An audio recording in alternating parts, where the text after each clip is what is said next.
culture is an important issue from the beginning of Christianity. From the beginning, how to spread the gospel, the Christian faith, the Orthodox faith, and the different culture. The Orthodox faith is about any culture. And whatever the culture exists, the important is how to keep the Orthodox faith. As every church, there are different cultures. The Greek, the Latin, the Syrian, the Egyptian, and so on. And in our Orthodox church, we moved from the Greek and the Alexandrian, then the Coptic, and then the Arab caves, and how the church always succeeded to address this issue. Now, in the land of immigration, America and Europe, Australia, and different places, we are, with the movement of immigration, we are facing a different culture. The early immigrants, they came, established churches, and they tried, that is how, to have the churches as the churches in Egypt. But now, with a new generation coming, we have these issues coming, not only related to the language, whether you use English or not, but also is related to the culture where we are in this society. And it was very simple for the kids in the early time of the immigration to ask about their identity. Are we American or are we Egyptians? Now we are trying to solve this problem by saying we are Christian, we are Orthodox Christian. We live in America and we are American. But what is important is we are Christian Orthodox. The challenge for us is how the faith which we received from Egypt, how we present it without any change in the American culture where we live today.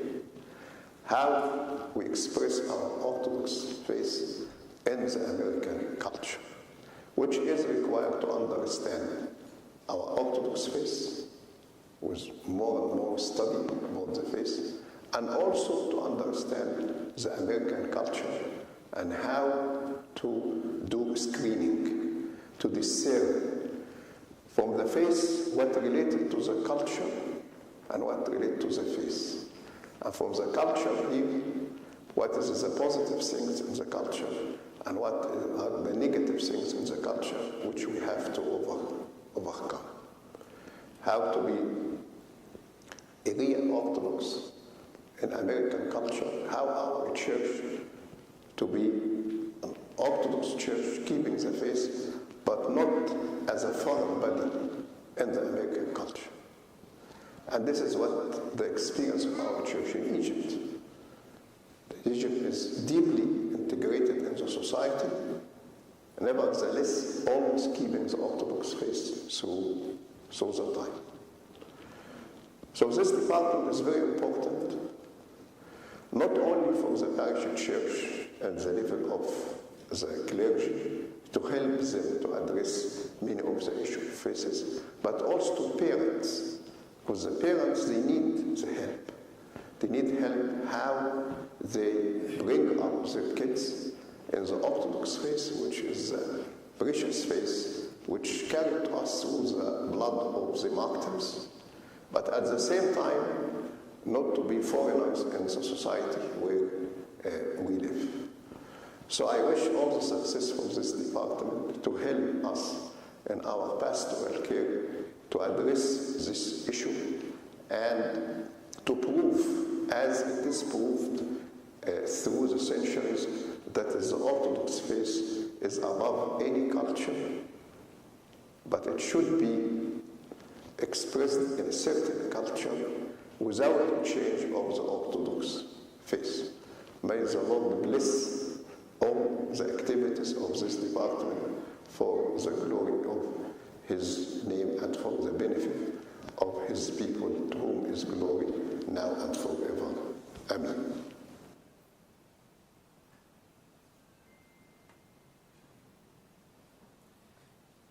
I don't know how to do.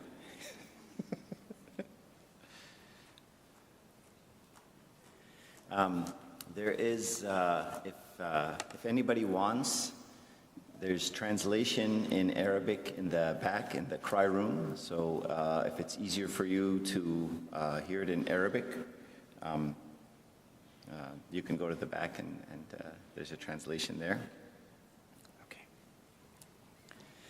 All right. Barik Abuna. Abuna Joseph.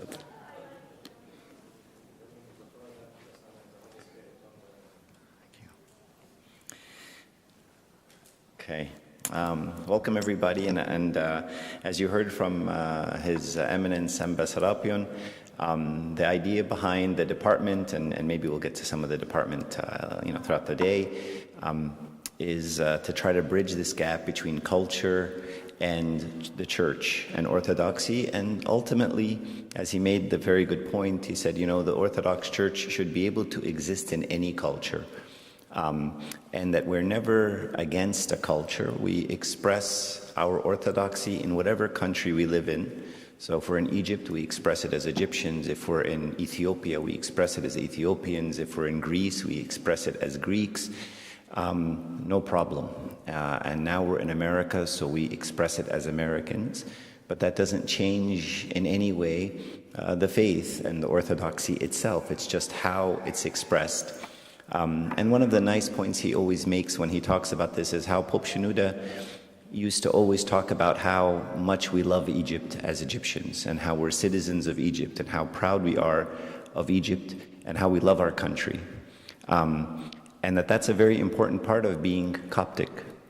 And Amba Serapion makes the point that we should have the same feeling, and our kids should have the same feeling about America, and that this is our country, and we love our country.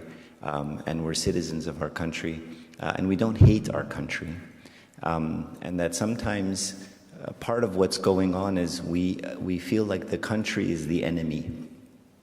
We say, I don't want my kids amraku, right? I don't want them to be Americanized. And so then what does that mean, Americanized? Well, it means they drink and they do smoking and they do all these bad things. No, that's not America, that's sin. And by the way, those same sins are in Egypt. They're everywhere. So it's not like there's one country that has sin and one country that's all good. There's sin everywhere, right? And people sin everywhere. And so what we want to do is we want to take out the good parts of Egypt and the good parts of America, and we bring them into the church, and we keep the sin out. And it doesn't matter what country you're in. Sin is sin. It's the same thing. And we just focus on expressing our orthodoxy in a way that works for the kids here. So to that end, I want to talk about this raising Orthodox Christian children in America and this topic. And I'll try to leave, I put a timer for myself because last time I went over. I'll try to leave more time for questions. So there is a little QR code if anyone has questions, or if you don't mind, just raise your hand. That's fine too. Sure, I think it's being recorded and live streamed and everything else. We'll send an email of all the recordings after. And also, I gave a similar talk at St. Paul's. I'm going to try to change it this time, but we can send that recording out too, and it'll just hopefully be different. I don't know if you can see the shirt. It's kind of cute. It says, "I was normal 2 kids ago." And this is how we all feel, right? Our kids make us crazy. And we used to be better people, and then the kids just take away your life. I have 3 kids. One of them already graduated college, and I have 2 in college. So I'm right there with you the whole time. Okay. So the question we ask ourselves is, what do we want for our kids? And this is a very, very important question that you really, really, really have to answer. And if you haven't done it yet, I want you to think about it. We want our kids to stay off drugs. We want them to we don't want them to marry the wrong person. We don't want them to get involved with the wrong crowd. And we want to have a successful career. This is what we want for our kids, right? And so now the question is, what do we want from the church for our kids? And it can't be the same answer. So this isn't really what the church is about. The church isn't make my kid marry the right person, make sure they're a doctor, make sure they're good, make sure they don't do drugs. The church's job isn't that. The question is this the right motivation for the spiritual life? Is that why we bring them to church? And so you have to ask yourself, why are you bringing the kids to church? Do you want them to have a relationship with God or not? Or is it just put them in church, go to hymns, go to Sunday school, right? The church will raise them. And I just want them there because if they're there, they're not outside. So is that really what we want from the church? That's it? Is that why Christ came to earth? So we can put him in a building and say, don't do bad things? And the reason we really want is because we get a chance to be with our kids forever. The relationship that we build with our kids starts here and ends in heaven. And so we have a chance to put more citizens in heaven. We have a chance, God gives us a gift and says, now take those kids and take them to heaven. And that way you can see them forever. And they can be with you and you can be with them. Now sometimes we don't want to be with our kids forever, but you imagine they're in heaven and so it's okay, yeah. So the question is, how do we do this? And this has to be our motivation, and that's the rest of this talk. And that's ultimately what's driving all of the way we think about it. And so my goal is not to get invited back here. So I'm going to be very harsh on the parents, and I'm going to say, it's not the kids, it's you, right? It's all about you. And when I say you, I'm going to be very mean. So forgive me. But it's going to be us. And as a parent, I can tell you, my weaknesses are my kids' weaknesses, and my failings are my kids' failings. Okay. So I'll very quickly talk about Sunday school, because sometimes we think Sunday school is the answer. And the history of Sunday school was brought about by Saint Habib Girgis and Nazir Gayyid, who's Pope Shenouda. And it evolved in the church in a time of ignorance, right? The churches were, the priests weren't very well educated. The priests didn't give sermons. No one knew anything about the church. So Nazir Gayyid and these guys, they got a bunch of books and they put them in a spot. And then people would drive to the spot, read the books, put it in their little kashkul, the little nota, right? And then they'd go take the little piece of paper that they wrote from the book and they go and give a lesson. Right? So this is what they were trying to do, okay? And this doesn't create good kids. This doesn't raise kids, okay? And now we have the internet. Now if I want to learn about St. Athanasius, I'm going to Google St. Athanasius. I don't need a lesson on St. Athanasius. I don't need knowledge coming to me in a Sunday school classroom, which isn't a very good way to spread knowledge anyway. The problems of today's age are very different, right? The kids now are lonely, they have anxiety, they have depression, they have all of these difficult things, and church has to adapt to that. But going back to the parents, remember that Sunday school is not meant to teach your kids about God. It's just kind of a filler. You're supposed to teach your kids about God. And I'll tell you how you teach them is not by talking, but by being, by doing, not by forcing them, not by taking them, but by being real Christians in front of them, real Christians in front of them.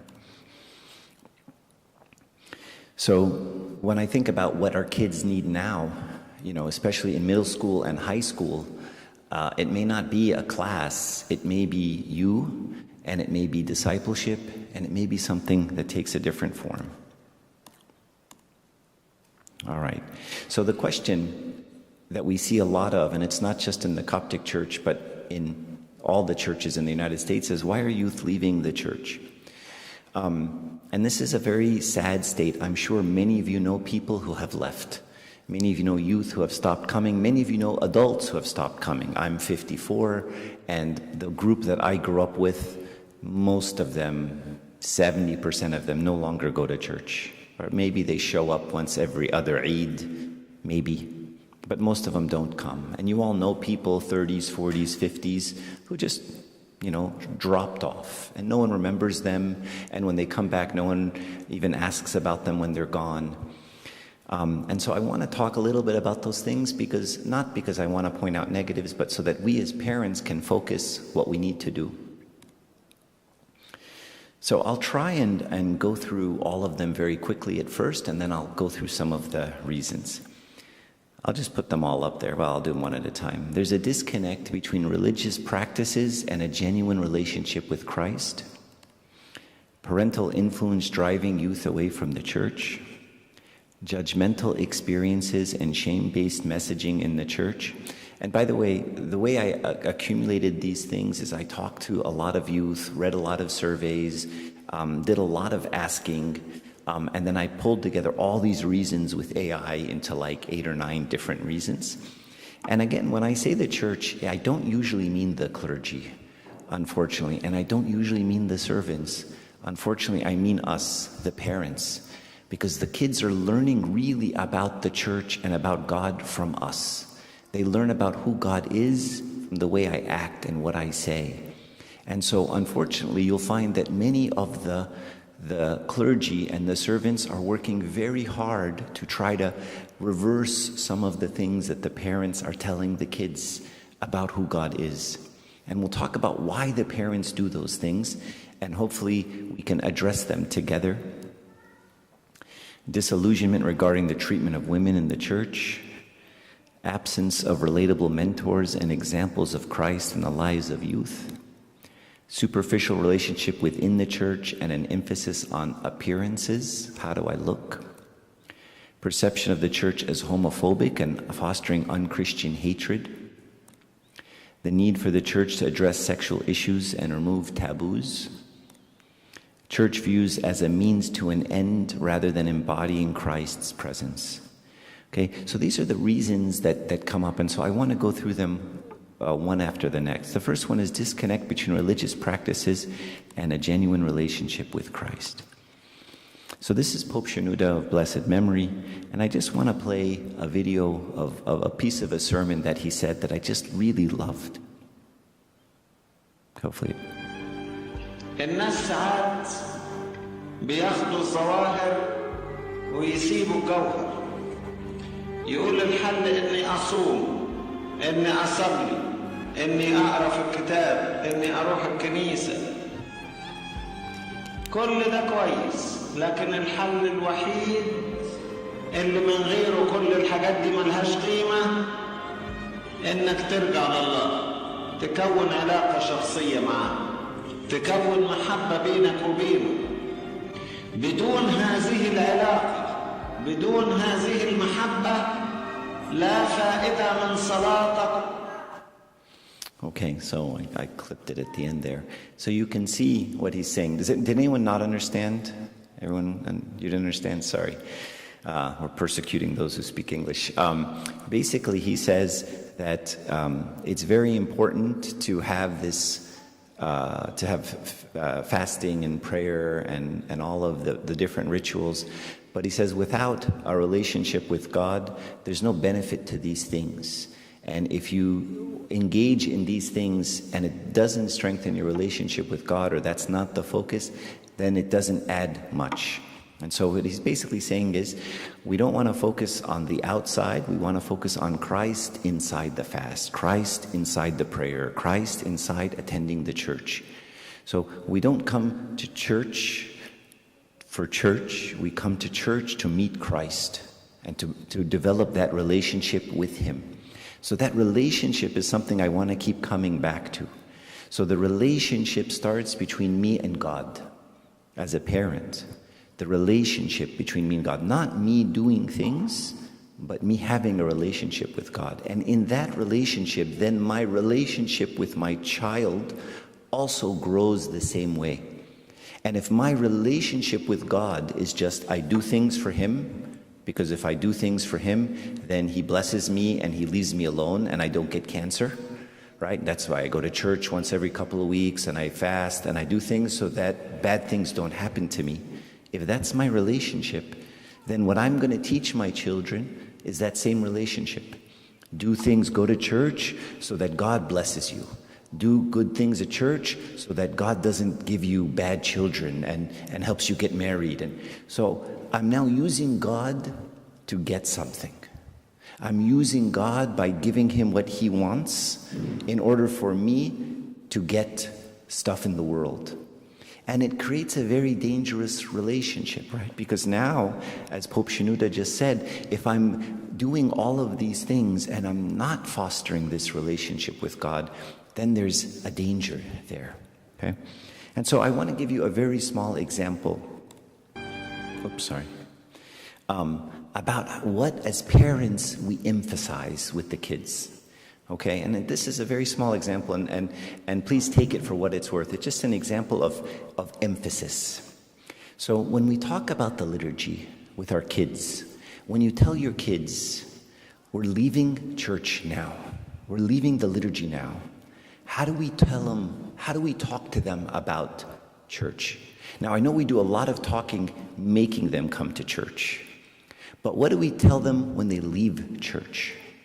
And so some of the beautiful things that I've heard that really inspire kids is the liturgy starts when we leave church. Imagine telling your kids, that's when the liturgy starts. Because now I've taken Christ, and now it's my time to spread Christ to everybody.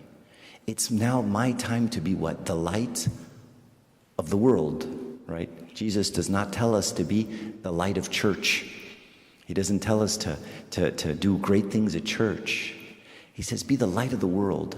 So this liturgy begins once I walk out those doors and I go back to school and I go back to my friends and I go back to my work.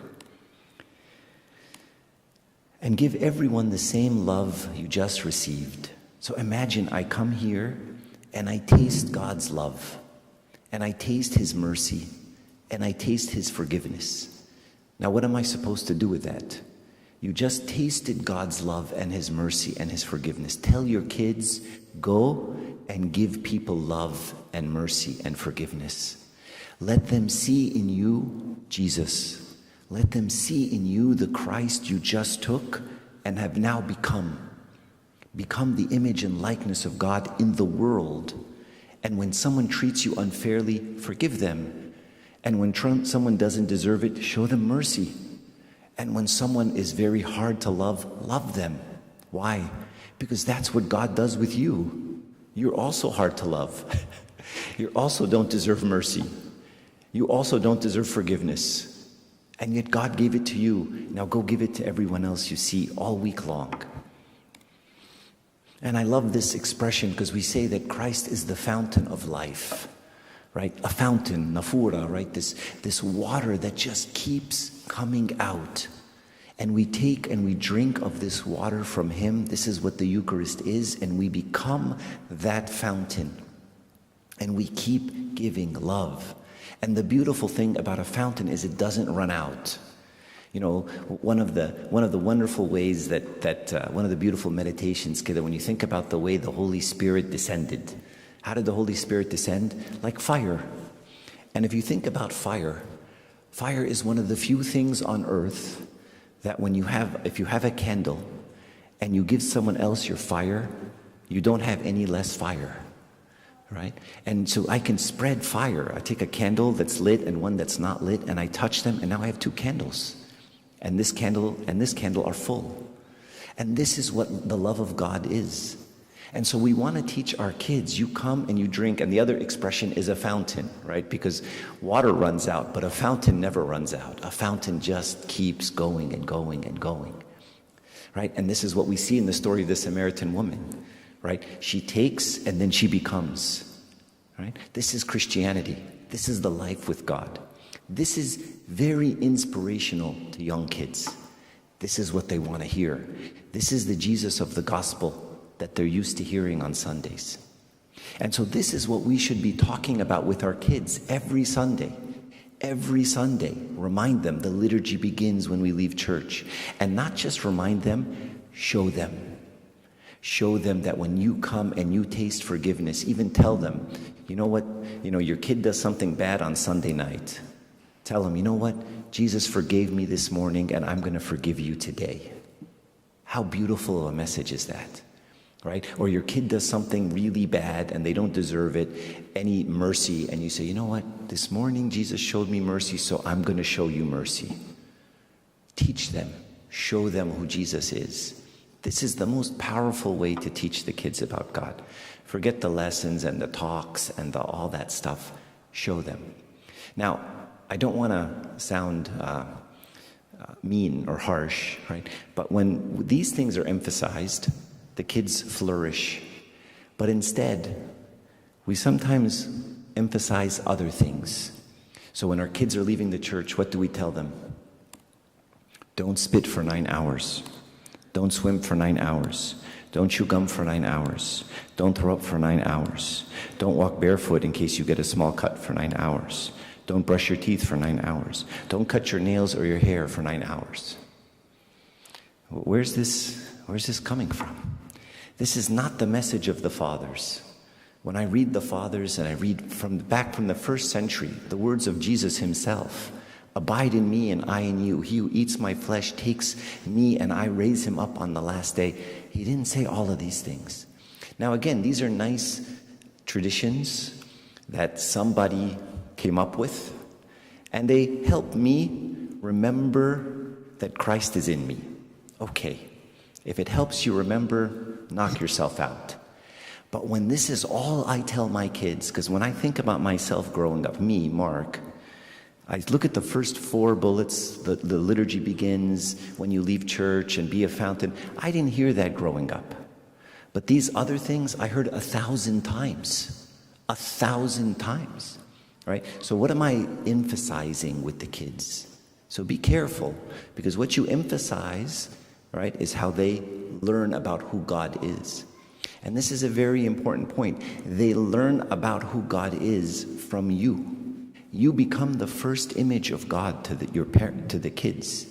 They learn about forgiveness, God, because you forgive, right? And they're starting to figure out who God is by seeing their father and their mother.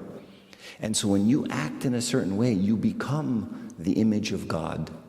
I'll tell you a story. There's a girl who is actually getting her degree in psychology, and she's, in her mid-high 20s. And she was very upset with the church. And, I've talked to her a lot, and she would tell me, the church is very judgmental. And if I get a friend that's, this way, the church is going to be attacking me. And if I get this, the church is going to say that, and the church, and the church, and the church. And she was ready to leave the church. And as she kept talking, I know her and I know her family. I said, this doesn't sound like the church. It sounds like your dad. And she stopped and had this moment when, oh my God, yeah, that's my dad. So every time she says, the church thinks this, she was replaying something her dad said. And this is very common. And those are very impressionable moments. So her dad is unfortunately the one who destroyed her relationship with God, because he didn't teach her about who God was. He talked about himself and what he thought was going on, and it was his ideas that drove her away from the church, because she said, I don't like God. I don't like this God. And I said, yeah, I don't like this God either. This God that you're describing is not nice. That's because it's your dad. So we have to be careful as parents, because they're learning who God is from what we say and how we act and how we think every moment. And I want to remind you all something. Don't think it's what you say. The kids are like little mini recorders. They're just watching you 24 hours a day, 12 hours a day. The video is on, and they remember, and they're watching. And even when you don't know, they're watching you. Even when you think that you're just washing the dishes or you're talking to your husband, and they're watching and they're listening to everything you say. They look at your face. they hear your voice, they can hear your stress, and they're recording all of this. And then you think that you go give them a 5-minute lesson about Jesus and mercy and love, and that's going to fix the 9 weeks of evil that you showed on your spouse? No, right? The 9 weeks is going to win, right? And that's why there's a very famous cliche that says, Dad, I can't hear what you're saying. Your actions are too loud. Dad or Mom, I can't hear what you're saying. Your actions are too loud. So don't worry about what to say. Think about what to be.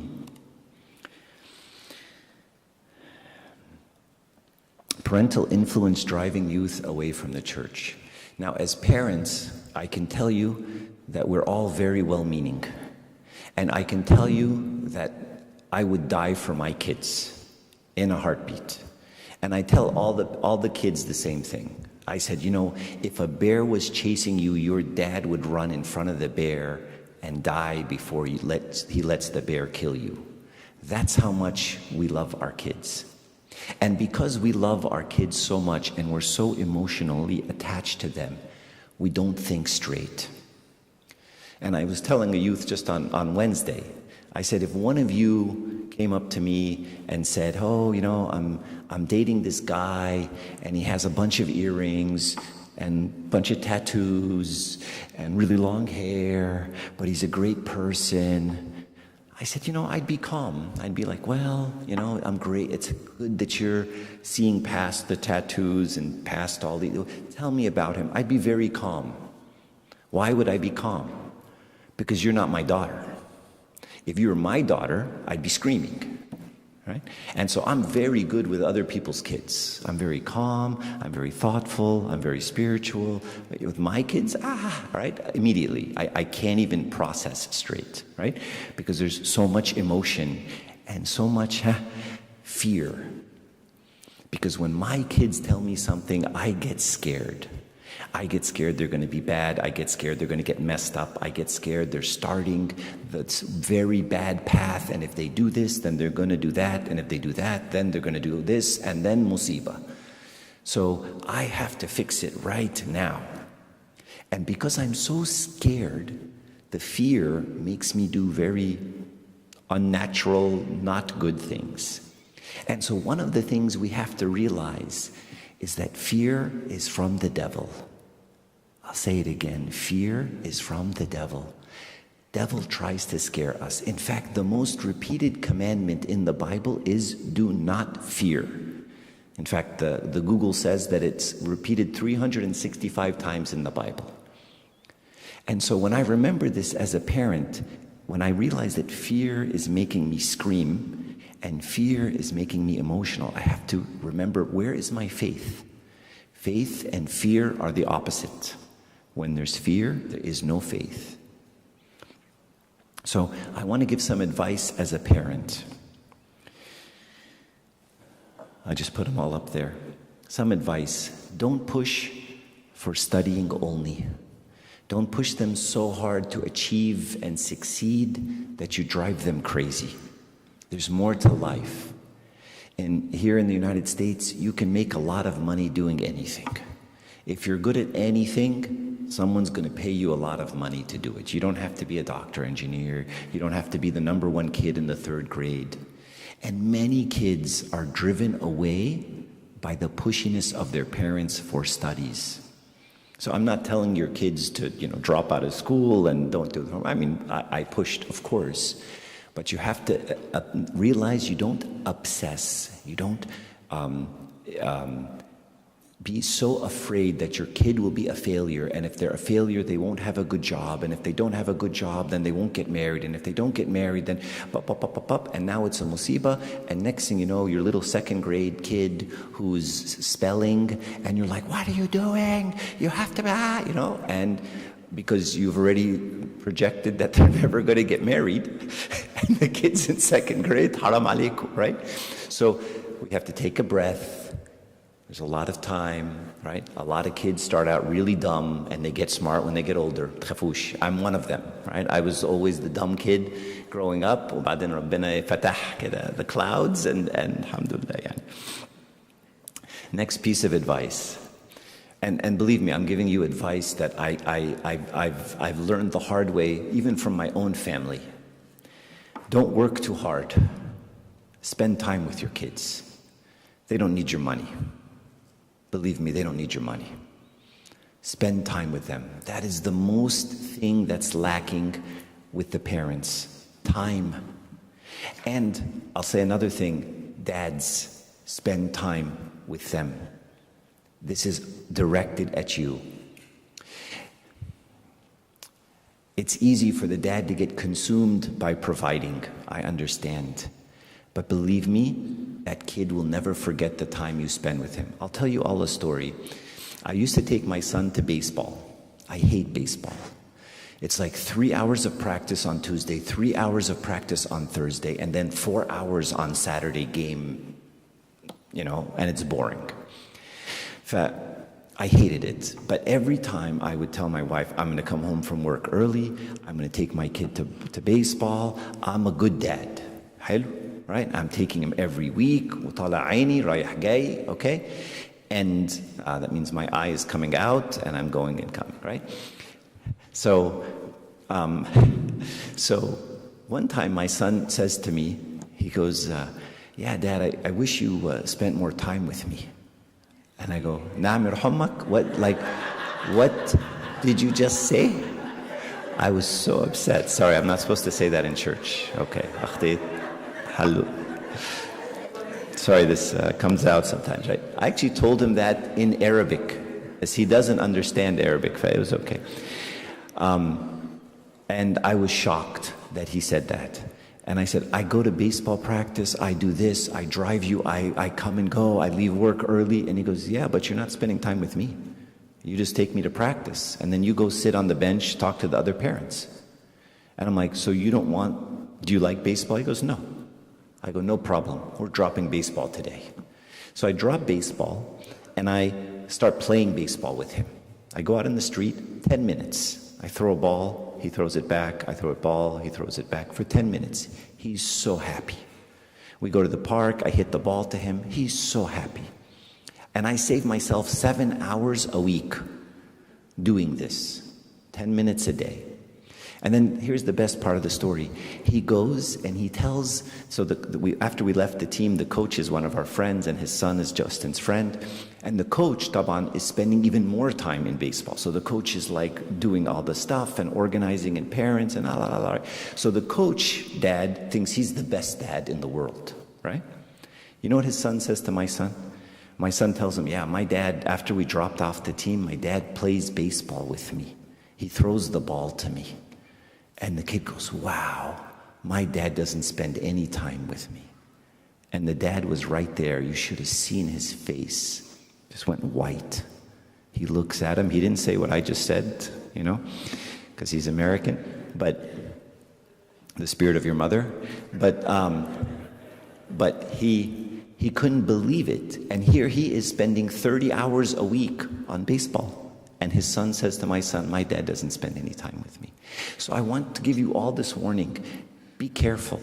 We get so involved in the activities and the soccer and the misharif and we're running around and we think we're doing all these. You're not. Spend 10 minutes talking to the kid. Listen to him. Ask him how his day went. Build a relationship. The relationship stands. The rest of it doesn't stand. Right? It will stand the test of time. Both parents need to parent. Sometimes we think it's the mom's job. She'll do all the work. Dad makes the money. And mom does all of the parenting. Both parents need to be there. God has given man and women different characteristics. The mom is the tender, loving one, a little bit more. The dad is a little bit harsher and a little bit stronger. That's okay. Both have to be there. And both have different parts that help the child form. Because each parent has a different approach, even if it isn't male and female. Each parent comes from a different set of parents. And that's good. It's good that we parent differently. There's a benefit to having some diversity in the way we approach problems. Because not every parent is perfect. And just because I was parented like this, my parents aren't perfect. And maybe my wife's parents did something better than what my parents did. But they should always agree at the end and not use the kids against each other. This is very destructive. When someone says, go tell your mom this, go tell your dad that. And then what did mom say? Oh, don't do what mom says. No. That's destructive. Don't ever disagree like that using the kid. Or tell your mom you don't like going with her, you like going with me. Don't do things like that. Nothing destroys the marriage like weaponizing the kids. And when I destroy the marriage, there's nothing left to give the kids. The two of us have to be together and in unity. There should be fairness between the kids. Don't ever pick one and treat them with special treatment. But that doesn't mean that it's the same treatment. Some kids need one thing and some kids need another thing. That's okay. And so you can tell your kid, look, I'm very fair, but you're different. You don't have to treat them identically. You don't have to say, well, this is what this kid got, then I have to give. Because some kids, they need incentive. And some kids need punishment. And some kids react differently. And so you have to find out what your kid is like and do what they said. And this one is so important. Listen more than you talk. The kids tune you out. They don't listen to you. They've stopped listening. The more you talk, the less they listen. Talk less. Ask open-ended questions. And keep getting more information. That means they feel heard by mom and dad. Mom and dad get me. And when someone gets you, they listen to you and they respect you. And so I've now reached a point in my life where I try not to talk to my kids at all. I try not to tell them anything. To the point where they ask me questions and I say, what do you think? And they're like, I asked you. And I'm like, yeah, but I want to know what you think first. And I listen because I want to listen.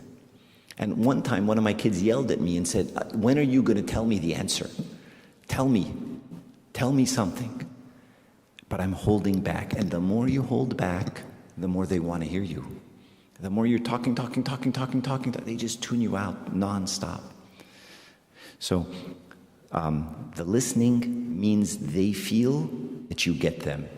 And so many youth, I talk to them and I said, well, they tell me something. I said, did you tell your parents? And they go, oh, no. Never. I'll never tell my parents that. Why not? They don't understand. They won't listen. I'll start, and then as soon as I start, here's the problem. And they'll cut me off, and they'll just start talking. And I see it all the time. And I'll be there with the parents, and the kid will start to say something. The parents go, here's blah, blah, blah, blah. And I'm like, they're not done talking yet. You're disrespecting them. I don't say that in front of everybody, but I'm like, I go back, can you finish your point, please? Right? And we have this habit of cutting our kids off. Watch yourselves, and the more you listen, the more they feel like they want to talk to you. Support is unwavering. The kids have to know that at home, it's a safe place. At home, we don't attack each other. At home, I'm not condemned. Now, support doesn't mean the same as I agree with everything you did, right? Of course, you're going to do some dumb things. You're a kid. You're supposed to do dumb things. You're supposed to make bad decisions. If there's a kid who doesn't do dumb things and doesn't make bad decisions, that's a weird kid. Something wrong with that kid, right? They're supposed to. So they have to know the difference between, I don't think that's a good idea, versus my parents don't support me. And I'll tell you how this sometimes manifests. I had one kid tell me once that my parents only love me because I'm going to medical school. And if I don't go to medical school, right? I'll see a different face from my parents. And as long as I tell them I'm taking biology and medical school things, okay, you need a new car, you need a new iPhone, Habibi, you're a great kid. Or my parents only love me when I'm dressed as a deacon or when I'm attending church. So then the love becomes conditional. And the kids feel like mom and dad really love me when I do the right thing. Now, of course, we want to encourage our kids to go to church, and we want to encourage them to get a good job, and we want to encourage them. But be careful that the kids don't feel like the love is a condition, right? If you do the right thing, then I'll give you love and attention and money and a car and a phone and a msharifi. Make sense? Okay. So how do we handle things that our kids are seeing in school? And this is part of the relationship part. First thing, listen calmly and don't get angry. Okay, now I'm going to say this a few times. Don't ever get angry. Now I'm saying this, but I don't do this. It's very hard to do. But when your kids, when you get angry in reaction to your kids, it's very hard for them to see the difference between getting angry at me and getting angry at the story. And sometimes it's even worse. Sometimes you say, your kid says, Mom, I saw a kid doing drugs at school. Your kid's going to tell you that. Hopefully, your kid tells you that. If your kid tells you that, you are a successful parent. Congratulations. Now imagine the response of, ازاي تتكلم في الموضوع ده? How dare you speak about this? عيب. Okay, I won't talk to you. I cut you off. Or, what are you doing with kids who do drugs? Why are you there? Why didn't you tell the teacher? What's wrong with you? You should get away. Are these your friends? What's their name? I'm going to tell their mom. Okay, don't worry. I will never tell you anything again. Congratulations. You yelled at me for being in the wrong place and having wrong friends, and I'm not doing drugs. I'm telling you someone else did. Relax. If you attack me, then I will never tell you another story. And you all have this experience, right? Your parents, you all have parents. There are many things you don't tell them, right? Why? Because they can't handle it, right? There's parts of your life you just don't tell them. Because if I tell mama this, mama's going to go crazy, right? So, and I've taught my kids, right? If Tita calls you and says, are you okay? The answer is yes, no matter what, right? If you're in the hospital, you're in an accident, I'm fine, Tita. Everything is great, ya Tita, okay? Because she can't handle stress, right?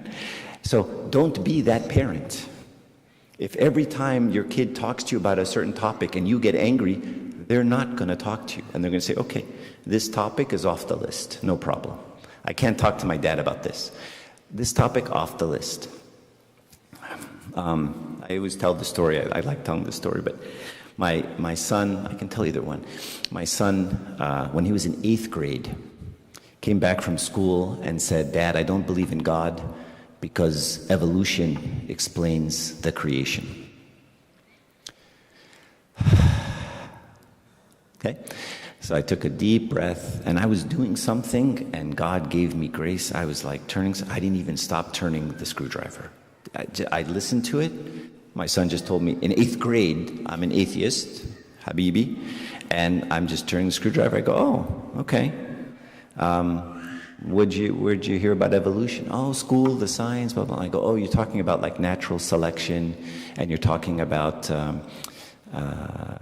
survival of the fittest. And I started telling him all the things he heard about in school. And he goes, yeah, you know about those things? I go, yeah, of course, those make perfect sense. Of course there's natural selection and survival of the fittest, right? If there's a bird who has a little beak and can't get the bugs, and there's a bird with a big beak and can eat the bugs, of course the bird with the big beak is going to live and the bird with the small beak is going to die. Mataban, that makes perfect sense. He goes, really? I go, yeah. I mean, the church has no problem with that. In fact, Charles Darwin believed in God. The problem is the people who use his theories to disprove God. And then we had a nice long discussion about science and what we know and what we don't know and how hard it is to prove things and not prove things. And I was just very calm. God gave me grace. Now, if I had immediately, and so he realized he can talk to me, he can tell me I don't believe in God, and Dad won't get upset. I don't believe in God because of bio class, and I'm not going to go crazy. Now, what if I had done the opposite? What if I'd said, where'd you hear this? I'm going to talk to the teacher. I'm going to go to the principal. I'm going to do a protest. I'm going to post on Facebook and hafdah ad-dunya, right? Okay, no, okay, I believe in God. I believe in God. Khalas. Yeah, I believe in God. You're going to go embarrass me in front of my classmates, in front of everybody? I believe in God. And then he knows, Baba, don't talk to Baba about this topic. Khalas, it's over. And he's just going to cut me out. So you have to leave every door open. Every door, no matter what they say, you have to be very calm and never lose your temper. Otherwise, they think you're losing their temper at them. Validate their feelings. If they tell you, I'm angry because this happened, you can say, I can understand why you're angry. Instead of saying, you shouldn't be angry. That's wrong. Okay, thanks. I'm wrong. Instead of listening and hearing and seeing me and feeling what I'm feeling and building my relationship with my dad or mom, you just told me you're wrong, you're bad, you're broken. Instead, you can say, I understand why you feel that way. I would feel that way too. Here's something that helps me. Whenever I feel that way, like you do when someone does something like that to me, here's what I do to help myself. Okay? That's a very different response. St. John Chrysostom says, no matter how just your words may be, you ruin everything when you speak with anger. So St. John Chrysostom is just saying the same thing. Point out the positives, help to see them from the point of view of a loving God. There's a story about St. Silouan, but I'm going to skip it because it's kind of a long story and I don't want to... Oh my gosh, I'm almost out of time. Where's Claire? Okay, all right. I'm going to play this video, see if it'll play. To love ourselves is a difficult thing. It's difficult to love others, especially our enemy, which our Lord asks us to do, but it's also difficult to love ourselves because even that idea and that concept is distorted. There's a prayer that I say that came to me out of my own sort of lived experience. Lord, help me to see and love myself as you see me and love me, and help me to see and love all people as you see and love all people. Because we grow up in relationships and we have these relational experiences throughout our life, we begin to form an understanding, a concept of who we are. So if a young boy is being raised by a father who says, you're no good, you're not going to amount to anything, you're worthless, or something along those lines, whether it's a young boy or a young girl, and they're raised in an atmosphere that is toxic, maybe abusive, that person develops a distorted concept of who they are. Now, they may not see themselves as lovable. And this is very... So I'll play the rest of it, but you can see what he's saying. The negative talk of the parents, you're not going to amount to much, you're not any good, you're not that smart, you're not this. Imagine what that does to the child. The child thinks of himself as unlovable. So when he becomes unlovable, he will not have a very good marriage because he won't believe the other person can love them, and he also won't believe God loves him either. Because dad doesn't love me. Because I keep making mistakes. And every time I make mistakes, dad doesn't love me. So who am I learning about? God. When I make a mistake, God doesn't love me. And many of us have this trauma growing up. And then the kids create a self-image of themselves as unlovable. I can send this clip out, for the rest of, okay. So I want to kind of show you this icon, because many of the youth, when they leave the church, they say they have these feelings. I want you to just stare at the icon. What is the icon doing? Christ is on your left. He's knocking on the door, right? This is the book of Revelation. I stand there at the door and knock. What do you notice about the door? Fish okra, right? There's no handle, which means the door has to be opened by whom? On the inside. But what about the person on the inside? Are they opening the door? Why not? They're too ashamed. And this is what I find with so many youth. The problem isn't we have to keep telling them, you have to be good, stop doing bad things. They don't want to let God in. They're too ashamed. We have so much shame and so much guilt And we're doing it out of love. We're trying to get them to stop bad behavior. We're trying to let them know if they do these things, then bad things will happen. I understand.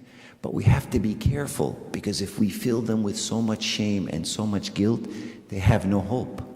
And once someone has no hope, it's over. The kid won't even let God in. Why won't he let Jesus in? Why won't this sinner let Jesus in? He's scared of Jesus. He's scared of what God will do. He's scared of what God will say. Why? Because when I let my dad in, and I told my dad about something I did that wasn't good, my dad tore me apart. So I know what happens when I let God in. This is the outcome as parents we have to avoid, right? It's always, of course, you're going to teach them right from wrong, but shame is not the way to do it. Guilt is not the way to do it. Love of the Father, love of me, that's the way we do it. Elder Porphyrio says, let us stretch out to him and approach him as a friend. Do we fall? Do we sin? With familiarity, love, and trust, let us run to him. Not with fear that he will punish us, but with the confidence which we deserve from the sense of being with a friend. Now, if we as parents can be that for our kids, 100%. Be the person that when the kid messes up, they run to the parent, not run away from the parent. But they run to you first. And they know that when I call my mom or my dad, they will love me. They may not agree with what I did. Kids, it starts young, بعدين طلعوا عينك. Okay.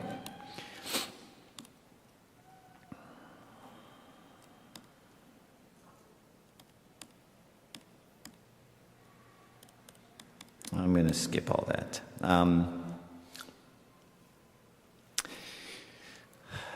Yeah, I think I'll skip all that. Okay, خلينا كده في all right.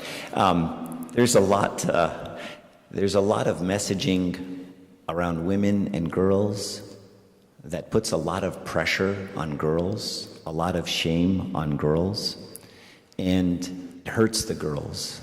And I'll give one example because I kind of can't not, but like a young girl came to me and told me that in Sunday school, the servant told her, she took a piece of paper like this one, and she said, "This is you as a virgin." And then she took it and she crumbled it up, and she said, "This is you when you lose your virginity." And then she unfolded it again and said, "This is you after you repent, but you see you're never the same, and nobody's going to want you." I'll share with you that I told Serapion this story. And I've never seen him that angry before. He couldn't believe it. He said the church teaches that even a harlot is a virgin after repentance. How could you teach such a thing? Now, I understand what the servant was trying to do. The servant was trying to encourage the girls to be pure. Okay, no problem. I encourage that too. But that's not the way you do it. And when you put that much shame, imagine the girl who falls. Imagine her. She's crushed. Is she going to show her face at church again? Is she going to tell her mom? Is she going to tell the servant? Is she going to tell anybody? And in fact, when she sits in the pew and she sees someone looking at her, she goes, "Does that person know? Did someone tell? Did someone share?" And so we have to give hope. God is a God of hope. God is a God of mercy and forgiveness. And so sometimes we put a lot of very extreme messages to the girls. So be careful of those messages.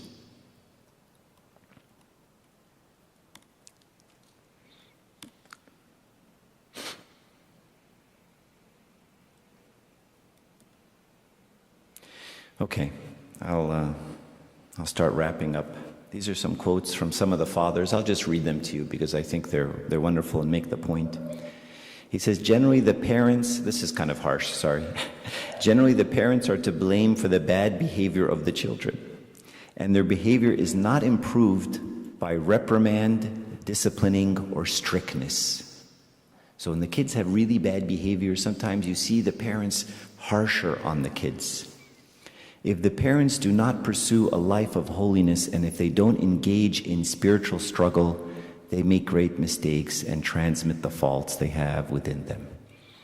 I was just talking with the fathers before we started, and we were talking about how some of the parents think about confession, for example. That's my timer to stop. But I'm not stopping. So, how the parents think about confession. And sometimes you'll hear a parent say something like, well, khalas ba, I don't confess, I'm older. You know, I confessed when I was young, sinin muraka, or whatever that word is. Right? I used to confess, but khalas ba. I mean, think about that statement. How scary of a statement is that? So what does the parent think? They're beyond the confession? They're beyond sin? Is there any chance you're going to tell your kid to go confess, and when they ask you, do you confess? And you say, no, I don't confess anymore. They're going to keep confessing? What's the objective? And so what he's saying here is parents are to blame for the bad behavior of the children, not because they didn't make them go to hymn class and make them go to Sunday school and make them go to the retreat and make them go to the misharif A. No, because the parent doesn't confess. The parent doesn't pray. The parent doesn't love. And the kids see it. And the kids are like, I'm going to be just like you, Dad. I'm going to be just like you, Mom. Right? Why are the churches always full of women and not full of men? We're the men. At home. I'm tired from work. Okay. Guess where your son will be when he's 18? At home. Tired. Just like Dad.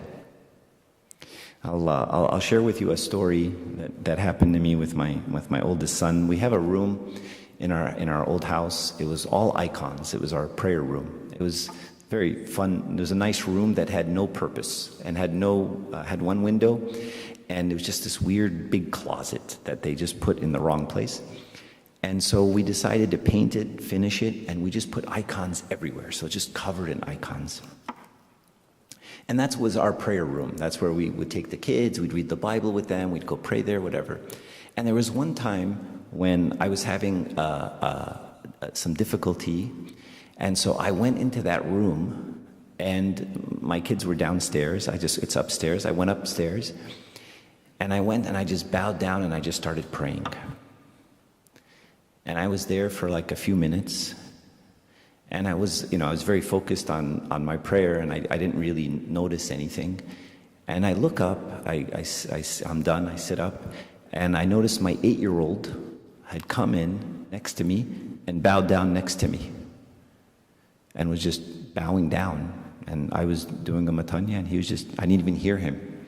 He just bowing next to me. And he just saw that. And that wasn't my intention. But you can't give a lesson on prayer stronger than that one. You can't give a lesson and force your kids, say Agbeya. Did you say Agbeya yesterday? Why not? Did you say Agbeya, Baba? Did you pray, Baba? Right? So as parents, I want to challenge all of you. The kids, they just absorb the spiritual life. You know, Abu Nadud Lam'i, he has this wonderful expression. He says, التربية بتتشرب. Right? تتشرب من الأهل. Discipline and it just gets absorbed by the kids.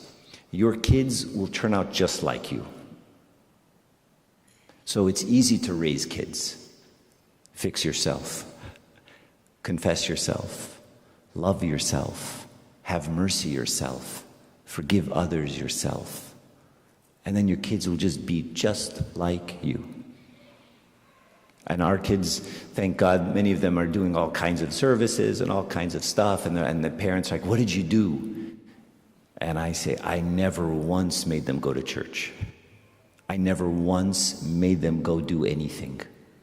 I never once told them to go serve In fact, when they would serve, I'm like, you sure you want to do that? Don't you want to rest? They're like, no, I want to. Aren't you going? Yeah, I'm going, but you should stay home and rest. No, I'm going with you. Reverse psychology. Of course I want them to go with me.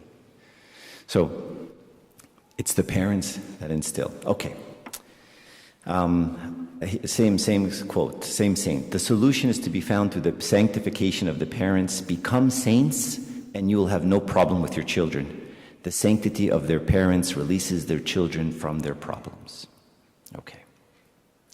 All right, last thing to help you with fear. Because many of us fear the society. We fear the school, we fear the curriculum, we fear the LGBTQ curriculum, we fear all the things they're telling our kids. And when we get scared, it makes us make bad decisions. I don't have this quote here. St. John Chrysostom says, nobody can hurt your family other than you. Only you can hurt your family. He says the good news, and this is a psychologist, it's a Christian group, it's called Access, and it's really a wonderful resource if you don't know about it. He says the good news is that among all the possible influences, parents exert far and away the greatest influence on their children's religious outcome. Stated differently, the bad news is that nearly all human responsibility for the religious trajectories of children's lives fall on their parents' shoulders. So don't worry about the school, don't worry about their friends, don't worry about the TV. It's you. You're way more influential than you can possibly imagine. And maybe not when they're 16. Maybe when they're 16, they're going to go hang out with their friends and do whatever. But when they're 36, I can guarantee you they're going to be just like you. And you don't have to do a thing. It's automatic. The empirical evidence is clear. In almost every case, no other institution or program comes close to shaping youth religiously as their parents do. Not religious congregation, youth group, faith-based schools. Many of us put our kids in Christian schools. Missions, service trip, summer camp, Sunday school, youth ministry, or anything else. Those influences can reinforce the influence of parents, but almost never do they surpass or override it. If you want to raise your kid and never show up to church yourself and say, but I'll put him in Sunday school, I'll put him in all the things, I can tell you what your kid's going to do when they're 20. They're going to stop coming. End of story. Okay, I've been depressing enough. I'm sorry to everybody. I'm sorry for saying the spirit of your mother in church in Arabic. Does anybody have? Okay, you can do that. Any questions, a Slido or whatever? Here's the question so far. Okay. And then I'm going to put it on. Okay. This is a very good question. How can we give reward for success and don't relate to how much I love you? Obviously, I want to reward my kid when they do well, okay? But the better way to do it is to inspire them as people to do well. Let me just give you an example. If you say, if you get a good grade, I'm going to give you money, a phone, new shoes, whatever. And that's all you do. What's your kid going to do? They're going to cheat, right? They're going to cheat in school so they can get a good grade. So now, what did I achieve? Or I'm going to have a kid that doesn't really love learning, just wants to get good grades and just wants to get an A and just wants. So what I would rather do is inspire them to be someone who learns, someone where knowledge is valuable, right? And have the love inside them versus saying, I'll give you stuff if you do this thing. Now, the world is full of this approach, right? But when we look at Christ, we don't ever see him doing things like that. We don't ever see Jesus saying, if you do this, I'll give you this. He just loved. And the people he seemed to love the most were the worst people. The people who really didn't deserve anything. And those are the people he never said stuff like, if you know, I'll give you if you give me. This is our doing. So again, be more like Christ. You know, the story of the father and the prodigal son, you know, whenever someone asks me, you know, give me advice on how to be a dad, I say, go read that story, Luke 15. What would that dad do? Whatever that dad would do that. And look at how he treated the older son. Older son's acting like a brat, and he says, all that I have is yours. He reciprocates with overwhelming love in the face of a kid who's a brat and spoiled and not loving. He loved him more. He didn't say, you know, if you come to the party and you celebrate your brother, I'll buy you a new coat. He could have said that, and the brother would have come to the party maybe. Or, you know, you said you wanted a goat to be merry with your friends. Okay, if you come to the party, I'll give you a goat. I'll kill the fatted calf for you if you come to the party. He didn't put those kind of conditions. About why youth leave. I don't agree with unchristian hatred and homophobic expressions. Hanging out with homosexuals can normalize the concept in our kids' minds.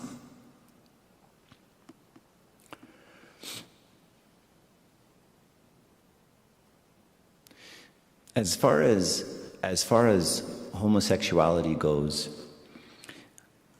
my experience has been that the kids know that this isn't biologically the way God intended it.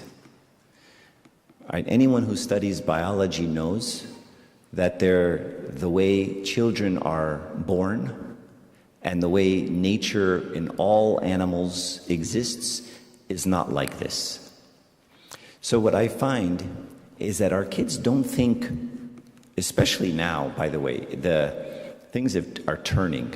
I don't think any of our kids think it's normal, or that they should be like this, or that this is the way God intended it.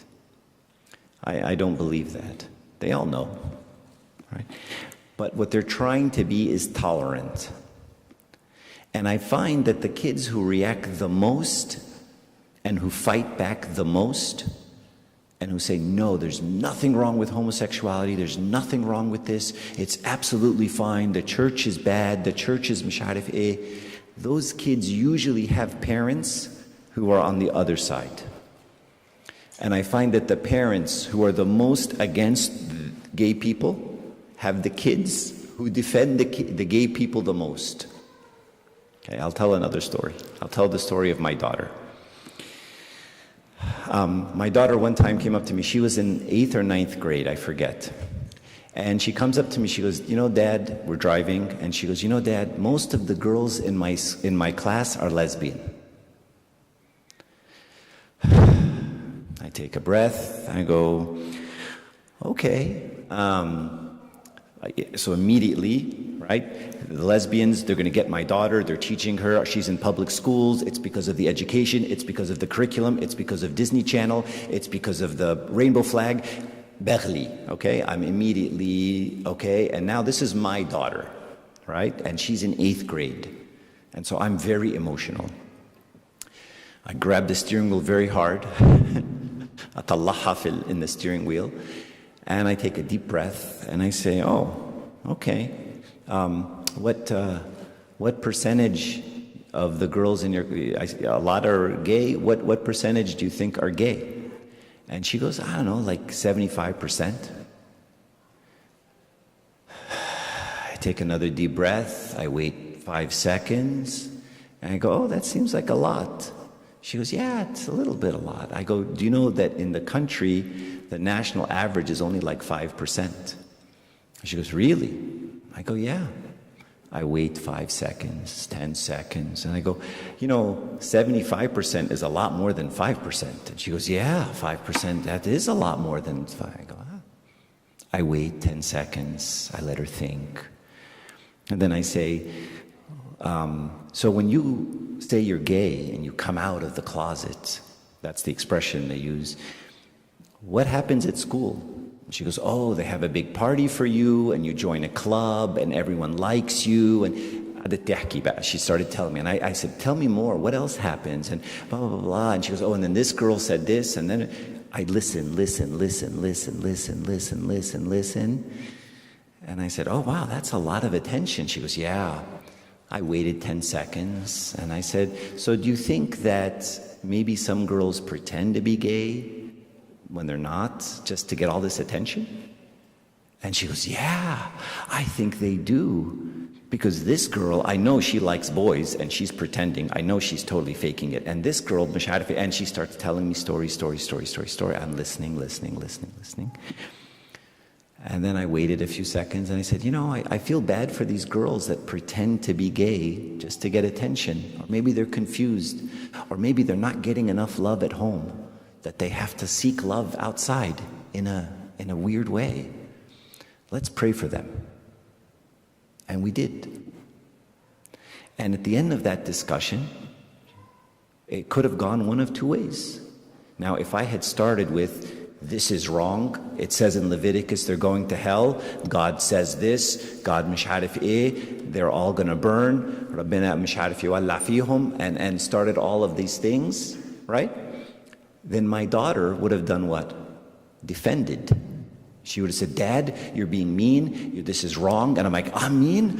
Rabbina El. And then I dig in, and the veins in my neck start popping out, right? The veins here start popping out, okay? And then she would have not liked me. She would have not liked God. She would have not liked the church. She would not like the clergy, because I turned her, and she would defend them. But because I handled it calmly, I didn't say they're right, I didn't say it's normal, I didn't say it's okay.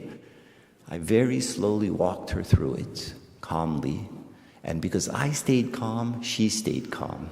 And because I showed her love at the end, and I said, let's pray for them, because I feel bad that they're in this position, she said, yeah, let's pray for them. Right? So this kind of calmness, again, I don't want you to think I'm a good parent. I'm really not. Yani. I made my wife, if she was here, she'd say, "Da musiba," right? I make all kinds of mistakes. Yani. I'm giving you the best, few stories of my life, right? The other 7,000 stories are bad. Yani. But صراحة كده. Sorry, Clara, it's timed out. Yeah. So regarding it being homosexuality being normal or not normal, that's not the argument. We all know it's not, right? Biology says you can't get pregnant this way. It doesn't work like that. No one thinks it does. That's not the point. Of course, it's not normal, but that's not the point. The point is, how do I respond, and do I show love? The more angry I am, the more angry they are. The more I dig in, that's the way kids are, right? You say left, they go right. That's the way all kids do it. And my experience has been, the harsher you are, the harsher the kids are. I hope that was helpful.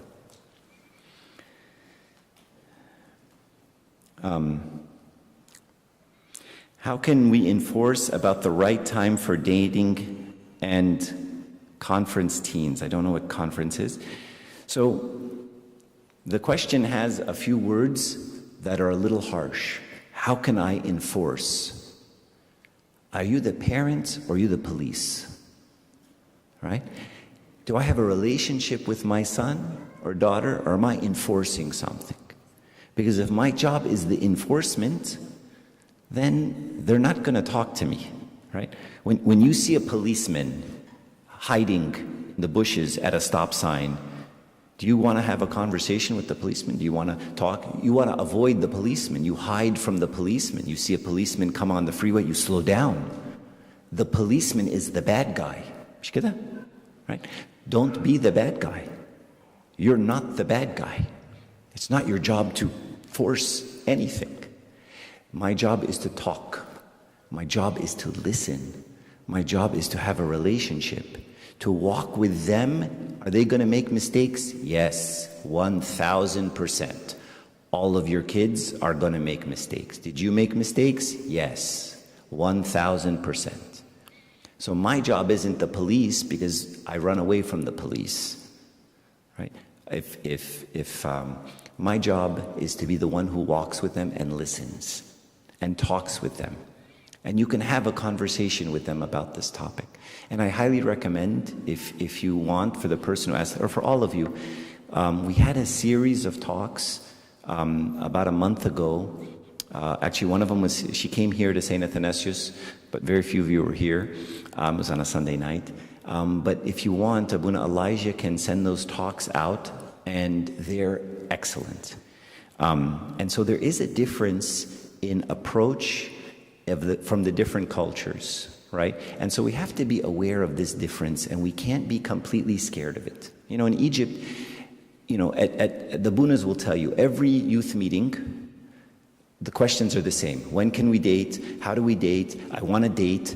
And the parents ask, how do I stop dating? How do I keep them from dating?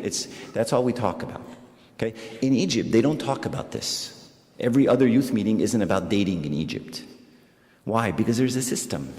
There's a protocol. You get to a certain age, you go to the salon, tishrab shay, titaddim, right? This is, you come with your dad, the agbani, okay?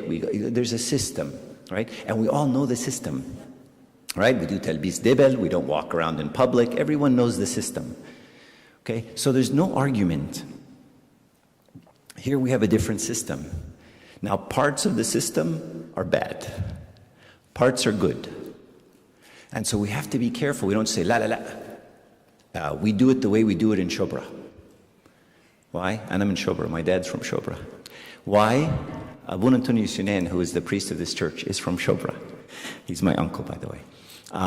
So why?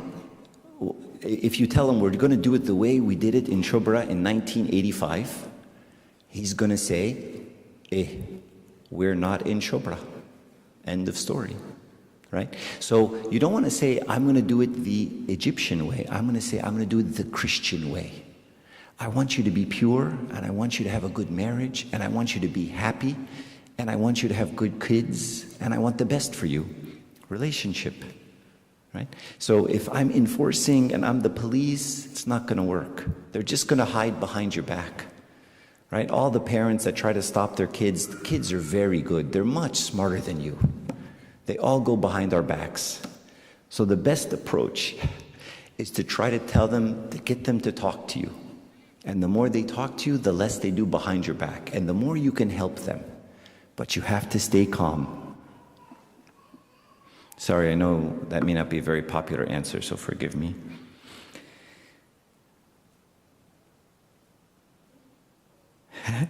Last time. Okay, someone is asking me to say this. You can still fix any bad parenting you did before. That's true. It's never too late to start a relationship with your kids. Even if they're 20, 25, 30, start. You can fix the old stuff. And you can start with a very simple message like, look, we're fighting all the time. I don't want to fight all the time. And I love you, and if there was a bear chasing you, I would jump in front of the bear. That's how much I love you. Can we have I just want to have a better relationship with you. And bring yourself down to the child's level. Why is that the right thing to do? Because that's what Jesus did. He came down to our level, and he met us where we are at. You can do the same with your kids. Meet them where they're at. Right? And talk to them and respect them. Give them respect. And that will go a very long way. And then listen. Ask a few questions. You know, sometimes I'll tell you, I ride bikes. I ride a lot of bikes. And I go out with my daughter, my sons. We all go riding together. And so one time I was going out with my daughter, and she was 18, I think. So I went to Google, and I Googled questions to ask your teenage daughter. Right? And it came up with a list of 5 or 6 questions, good questions. So I put them on my phone. And then as we're riding, I would look at my phone, try to remember the questions, and then I'd ask her these questions, just very open-ended questions. And there were questions like, what did you like about the way I parented? That's a great question. I didn't think of it. Right? And she said, well, I like this, and I like this. And I said, no, what didn't you like about the way I parented? And she said, and I said, tell me. And she told me this and this and this. And we were just having a dialogue and just talking and listening and communicating, building a relationship with each other, right? So this is the goal as parents. It's not to enforce, right? And there's never too late. You can always have a relationship with your kid. Even if you've messed up 1,000 times, you start over and you say, today, St. Anthony said this, right? Every day I say, today I will begin. So today, begin a new relationship with your child. Relationship, not enforcement. How much time do I have left? One more question.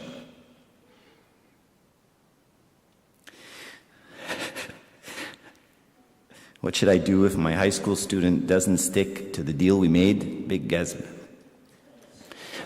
Ship, sorry. I'm kidding. This is a good question, right?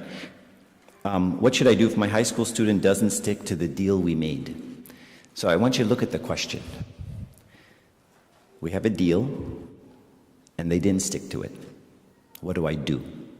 What is the question not telling you? Why didn't they? And that's what I'm the most curious about. I would start with, so we talked about a deal. What happened? I'm just curious. I want to know. Now the answer could be the deal was a bad deal.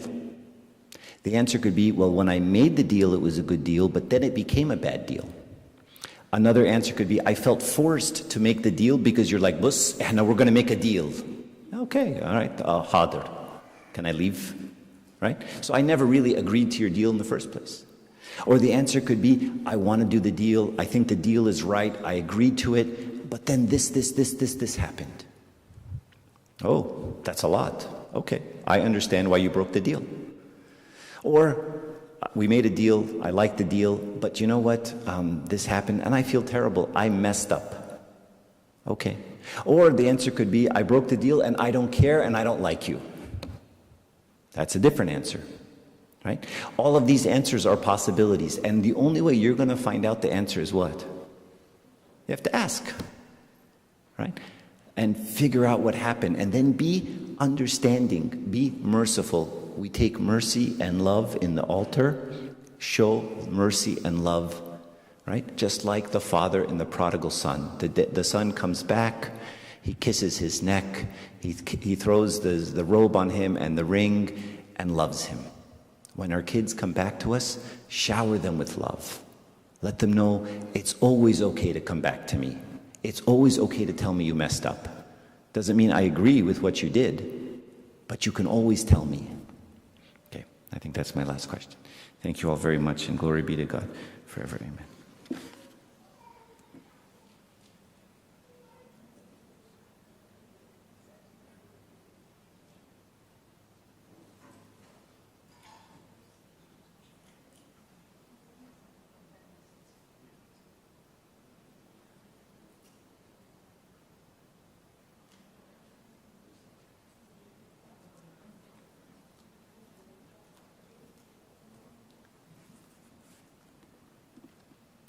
I know you can probably listen to Archie Mark for like another hour, right? So I'm sorry to take him away from you. And if we have more time, I think we can maybe come back to some of the Q&A because there's a ton of questions. And so, yeah, I just want to bring you back up. I feel bad, but okay. So we just need one more minute to set up. You're welcome to take like a restroom break if you need to, but for the sake of not leaving back and forth, we're just going to keep moving into the next part of our seminar.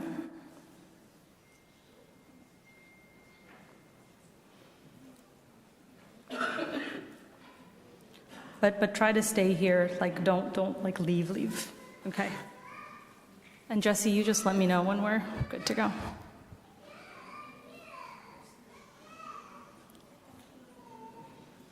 Oh, while I'm up here, if you have not followed us on Rediscover I Am, either on Instagram or Facebook, we're going to send out, and YouTube as well, we're going to send out as much of the information as possible with the resources that Archie shared and all the things that we've mentioned. So that's coming to you, but just know that you have the option of following us on Facebook, Instagram, YouTube, getting all the talks as well. Okay, and then Archie's going to be here all day, so you can pick his brain too at some point. Yeah. Okay.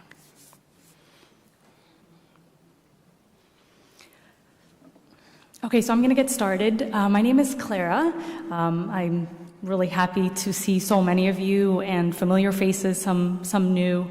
And we're really glad that you're a part of this parenting seminar with us. It means a lot to us that you're taking the time to invest in your children, in parenting, that your heart is for the kiddos that many of you have left in childcare.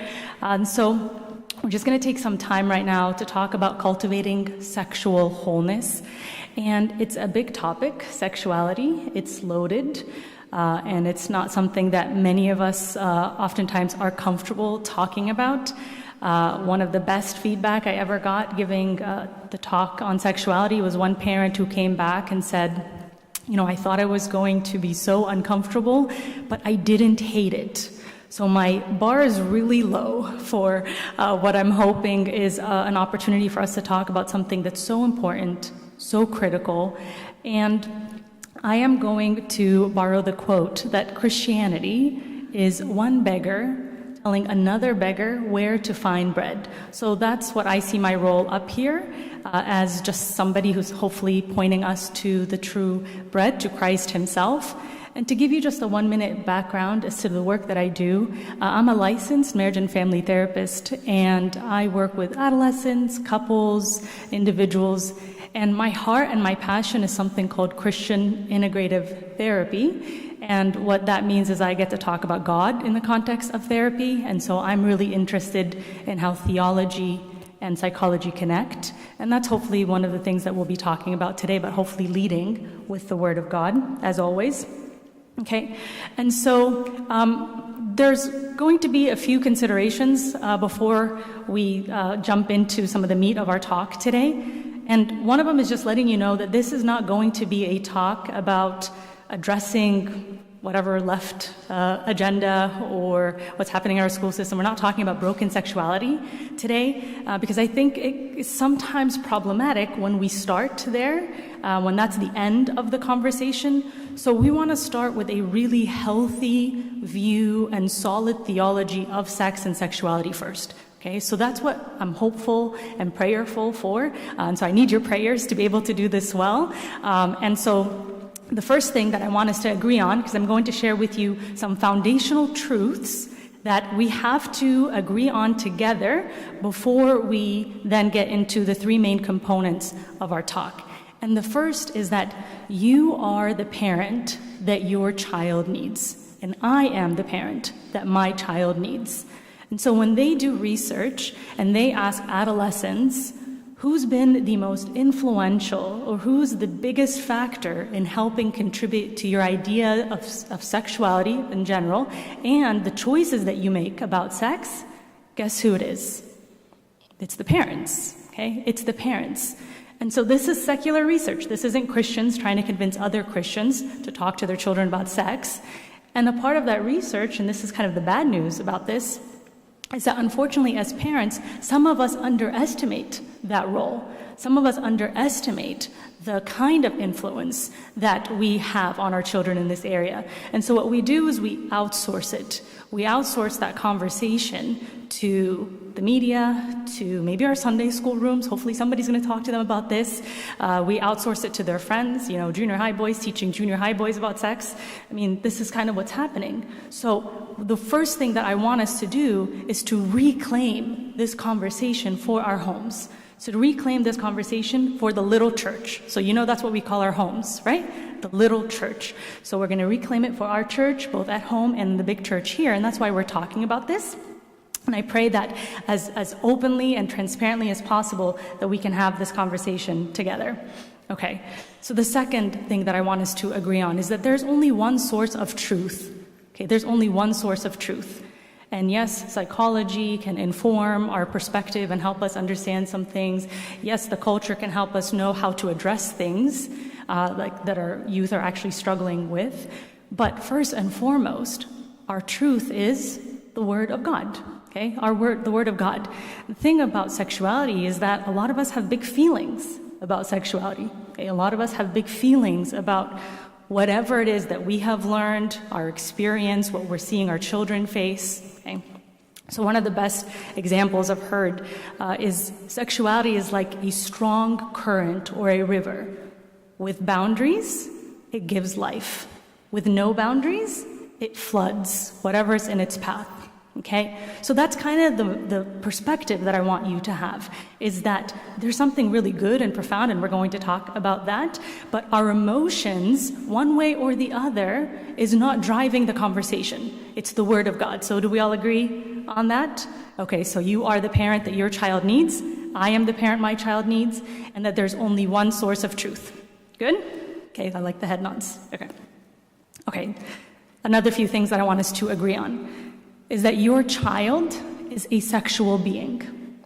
Okay? Your child is a sexual being. He or she does not become a sexual being the first time he or she experiences their first sexual thought or sexual desires. They are born gendered, male and female. He created them. And so, no, you're good. And so, why does that matter?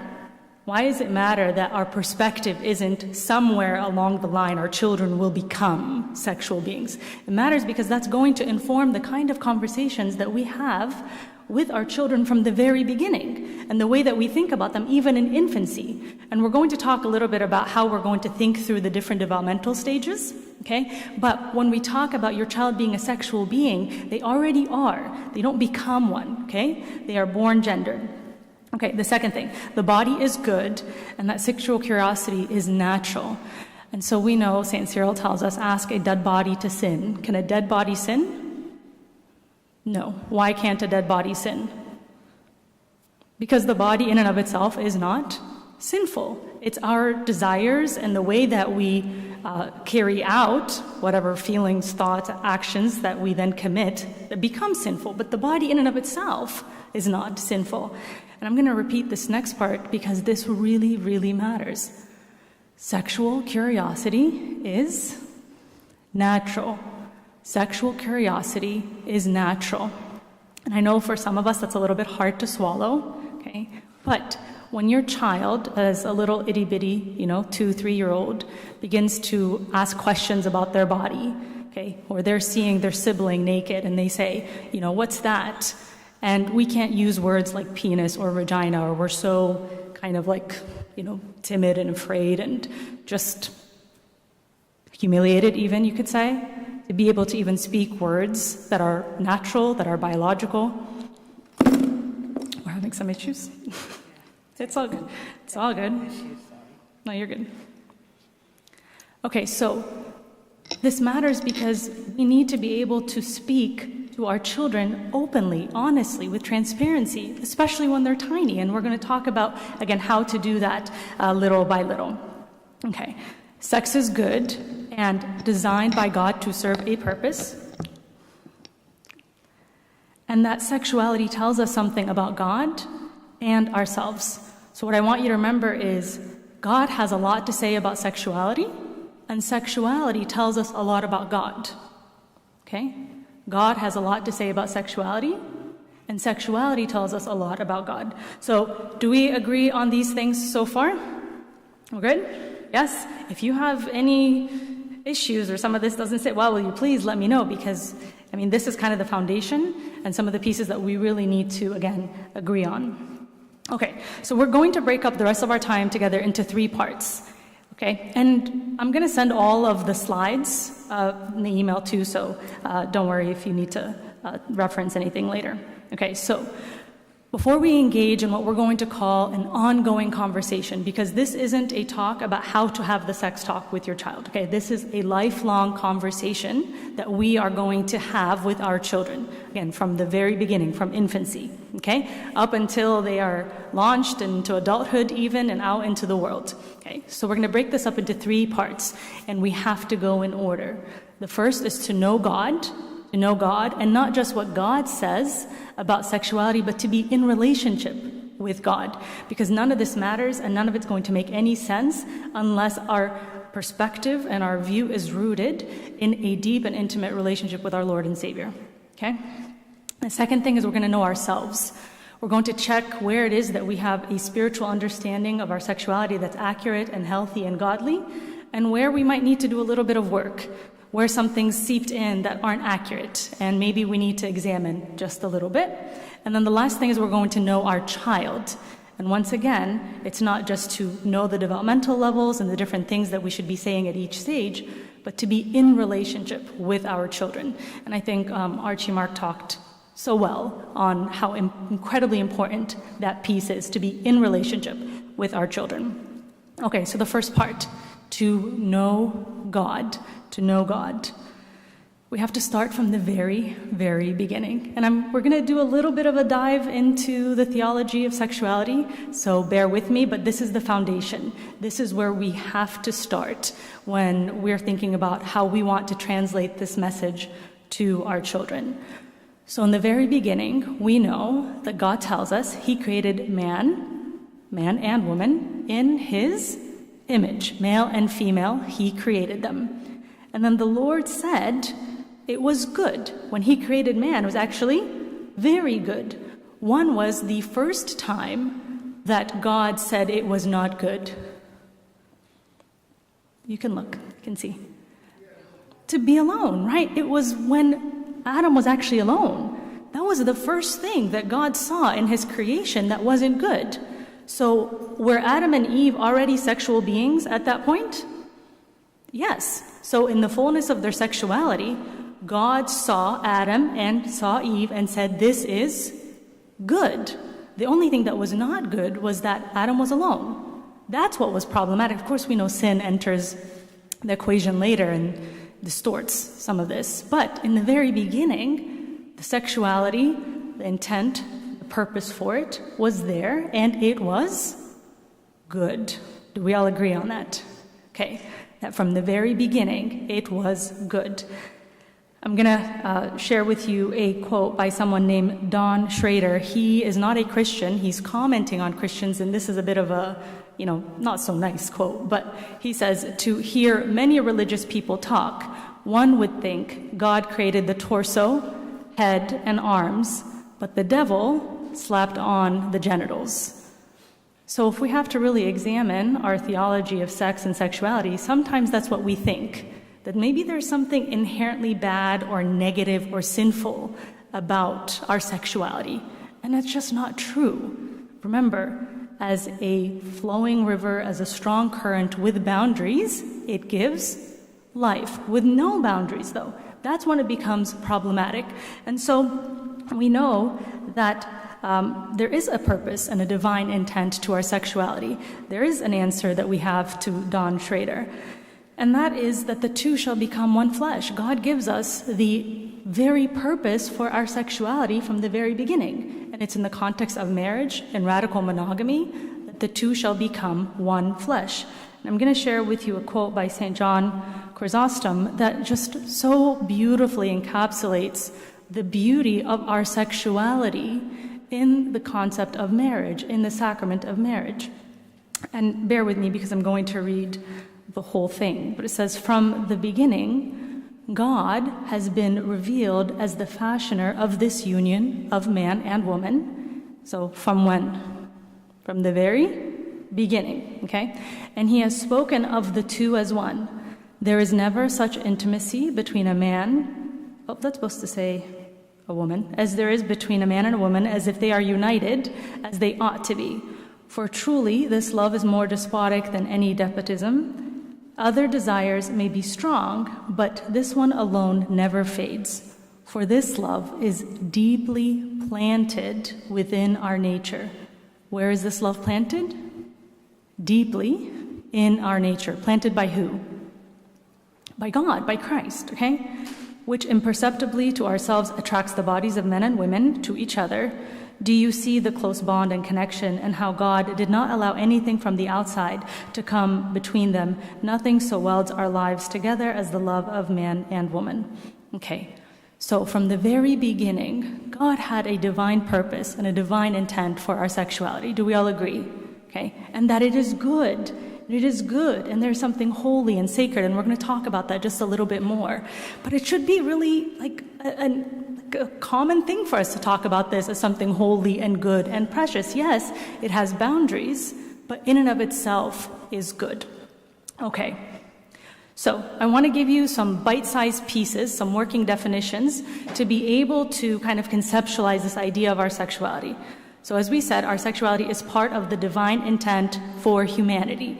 It is a sacred gift to be expressed within the bonds of marriage between a man and a woman. Okay, so divine intent and part of the very purpose which God created us. And there is some differing thoughts in theology about the fall and all of the things before in creation. And I'm going to recommend a book to you all. This is by Father Lawrence Farley. He is a priest in the Eastern Orthodox Church, and it's called Sex and Sanctity, One Flesh. And he goes through all of the church fathers, the different varying perspectives. It's a really, really great book, and we have it in the resource table. So if you're more interested in more of, the theology piece of this, and why it can sometimes feel like if you're just kind of skimming through the church fathers, it can feel like there's something contradictory at times, but that's because, again, there's an intent and a purpose between all the different writings. So he does a really great job of being able to differentiate those things. So I wanted to recommend that to you, okay? And that sexuality is sacramental. Okay, so please hear me say sacramental, not a sacrament, okay? So it's not that sexuality is a sacrament, but it is sacramental because it reflects the mystical union between Christ and the church. So what is a sacrament? A sacrament is something hidden, okay? It's something that's a mystery that's expressed in something tangible, like the Eucharist, right? There's something hidden, there's a mystery behind the Eucharist, but it's in the form of bread and wine. It's the body and blood of Christ, okay? But there's a mystery there. And there's a mystery in our sexuality. Remember, we said our sexuality tells us a lot about God. God has a lot to say about our sexuality, and our sexuality has a lot to say about God. So we know that this is, again, mostly fully realized within the sacrament of marriage. And so why does this matter? In the Old Testament, when God would speak to his people, one of the relationships that he would often cite is that between a husband and his bride, okay? And what did God actually liken adultery to in the Old Testament? Idolatry. Idolatry was actually adultery. It was like you were being unfaithful to God. He used this mystery of our sexuality to be able to express a hidden truth, okay? So again, I want us to have that theology, that basic foundation, so that we know there's something deep that rests within us, okay? Our sexuality is an expression of divine love. It allows married couples to experience mutual pleasure and embody self-giving, sacrificial love that mirrors God's love for humanity. So that's what we said, right? That even in the Old Testament, the love and the intimacy that God had with his people was likened to that of a relationship between a man and a woman in the context of marriage, in the covenant of marriage. Okay, and lastly, because we know that sex serves a purpose, right? There's an actual real purpose for our sexuality, and it is procreative, right? So we know that sexuality produces life, okay? There's an intimate union between man and woman and between our sexuality expressed in marriage that gives life. That's how all of us are here. So it's procreative and unitive. It serves both the purpose of procreation and deepening the marital bond, participating in God's creative work. So how do we feel so far about some of those theological pieces? We're good? Okay. It's a little heavy, or it's okay? It's good? Okay. All right. So the concept of radical monogamy is oftentimes when we speak to our sexuality and we begin to have these conversations with our children, sometimes we leave out the concept of marriage, which is a little weird, right? Like when we begin to talk about sexuality, but we don't connect it to its divine intent and purpose. So we have to be really careful that as we're speaking to our children, we're connecting some of these concepts theologically that God himself intended for the purpose of sexuality. So this is a quote from the book that I shared with you all from Father Lawrence Farley. Because oftentimes when we speak to our adolescents, when we speak to our children, we say like, what's our favorite thing to say about sexuality? What's our favorite thing to say about sex? Just don't have sex before you're married. Like, how many times have you heard that? How many times have you said that to your children? Okay? Don't have sex until you are married, because it's a sin, because it is wrong, and that example that Archie shared earlier, by the way, like, that should break your heart, right? That broke my heart to hear that, okay? And so we have to help our children understand why. Why is there something problematic about sex before marriage? And it's not just because it ruins you and you'll never be the same ever again, because we never say that about any other sin, do we? I mean, we don't talk about that in any other context when it comes to the way that we live our life and our faith, okay? So this quote, I think, is really powerful. It says, casual sex is not so much wrong as impossible and a contradiction in terms.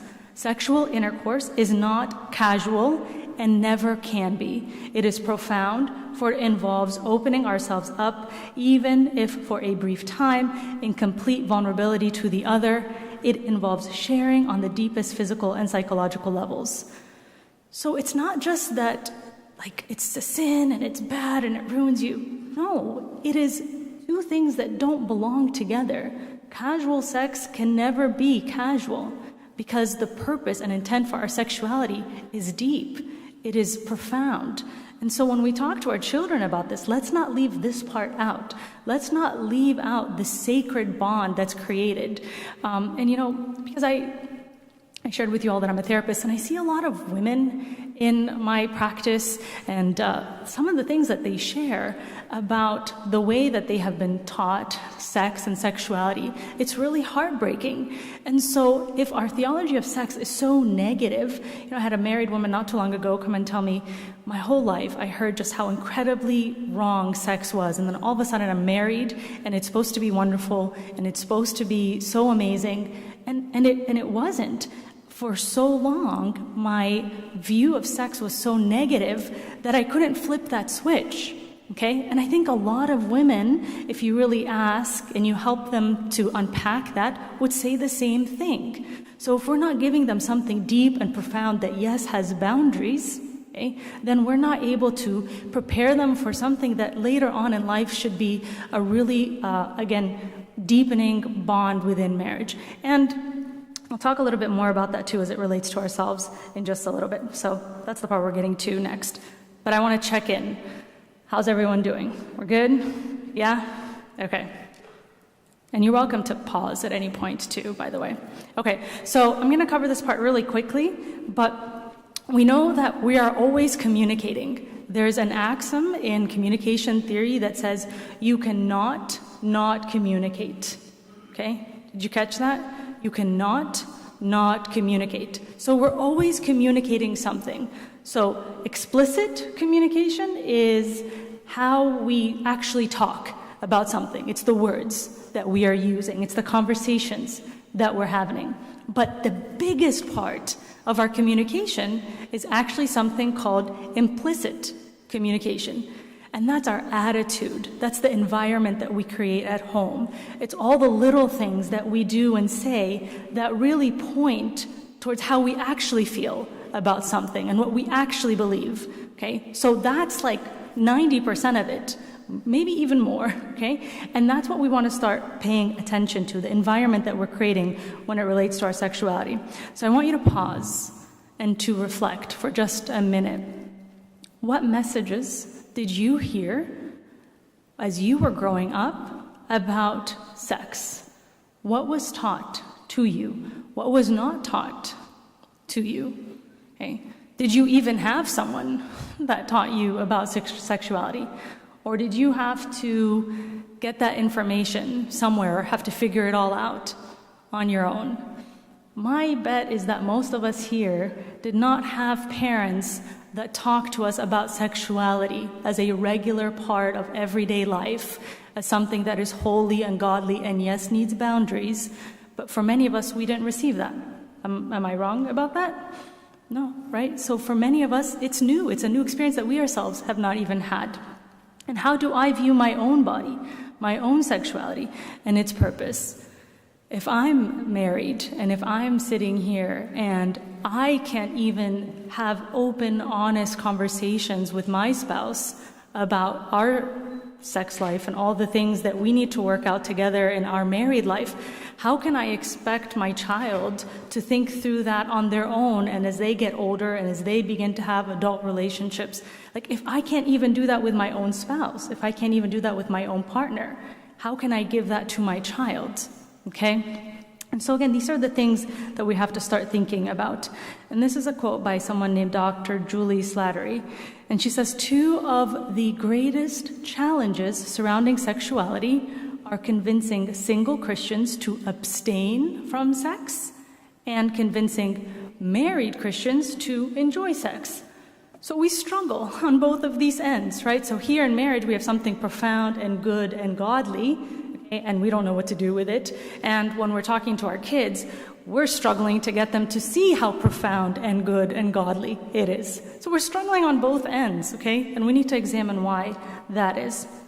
So this is what I want to spend most of the rest of our time talking about. But remember, we have to go in order, right? Like we said, we're going in order. What was the first thing? To know? To know God. Good, you're paying attention. To know God, okay, and to be in relationship with God. So if we don't feel like we have that deep theology, that we're rooted, we know what we're talking about when it comes to the way that God views sexuality, that it is good, that it is holy, that it is precious, okay, there's nothing dirty or shameful about that, okay, and then we examine ourselves to know ourselves and where we have some hang-ups, where we need to do a little bit of work, where we need to maybe seek counseling, talk to our father of confession, have a spiritual mentor. Like if there are things that you're carrying, if there's sexual shame, if there's stuff that you're struggling with, we need to be able to deal with those things before we get to this part. So that's why I'm pausing here for just a minute, okay? We have to know God and to know ourselves. Don't jump into the conversations with your child if you haven't done those first 2 things first. Deal? Okay? We're going to know God, we're going to know ourselves, and then we're going to begin to have conversations that are going to be ongoing, not just the one talk, okay? Ongoing conversations. And so what we want to avoid is something called self-righteous externalism. We don't want kids that just look good when it comes to their sexuality on the outside, okay? But inside, they're struggling and they're breaking down and they have nothing rooted in them, okay? Or that they're self-righteous in the sense of like, well, if I'm not this person struggling with their sexuality over here, then I'm good, then I'm better. No, we all have to wrestle with our sexuality in some way. Okay, maybe our struggles are different, but we want to avoid having this idea that just because our kids look good on the outside, that they have the right theology of sexuality on the inside. Okay, it doesn't always translate. So we don't want kids that, again, just look good on the outside. I was talking to a parent in therapy one time, and the topic of speaking to his 15-year-old son about sexuality came up. And this guy was a businessman. He had like dozens of employees. He was like a really high-powered individual. And I think he was like deathly afraid to talk to his son about sex. I don't know if he would admit that, but I think he was really, really reserved. And I began to just ask some questions, like as to why that might be. And for him, he had this idea that, like he's gonna learn everything he needs to learn. Anyways, like he's just going to get whatever information he needs along the way. And the truth is, he probably will, but will it be accurate? Will it be godly? Will it be true? Okay? And what I thought was really interesting was that he then said, but, we've told him, like, the boundaries. Like, he knows no sex before marriage, all this stuff. And I'm like, so your kid knows everything you stand against. He knows everything that you are not for. But does he know what your God stands for when it comes to sexuality? Does he know what is deeply rooted in him okay, its divine purpose and its intent. For him, he thought it was sufficient that he knew the boundary. So we're not starting with the boundaries. Deal? Right? Do you see why that's important? That yes, we get to the boundaries and why that's important, but we first start with what's good and holy and right. Okay, so we want to work towards sexual wholeness and not just what to think about sex, but how. Not just like information. We don't want just information. We want our children to be able to think about things in the right way, to create an atmosphere where there's topics open, curiosity, where we're able to not freak out and think. I love all of Archie's examples about how to stay calm, okay? And that we're staying attuned to the developmental levels of our children. We'll talk a little bit about that in just a little bit. And we're promoting self-reflection. We're helping our children figure out for themselves, well, what do you think about that? And we can guide and correct along the way, but we want them to be able to speak into some of those things as well. Okay, so this was a really great chart. And like I said, I will share this with you all in our email following our seminar today. But this goes through all of the different stages of our child's development when it comes to their sexuality and what our role is in each of those stages. Okay, so in the very beginning, when our children are teeny tiny, okay, and they're infants, we hold, we touch, we love them, we respond to their cries, and that's called attachment. We don't have time to talk about that piece of it, right? But our developing of their sexual wholeness begins from that very beginning. So when we touch them in the right, safe way, when we're responsive to them, we tell them people are good, people respect your body, people respond to you, okay? That begins at infancy. And then as our children get a little bit older, into toddlerhood, then we want to help our children understand their bodies, understand their anatomies.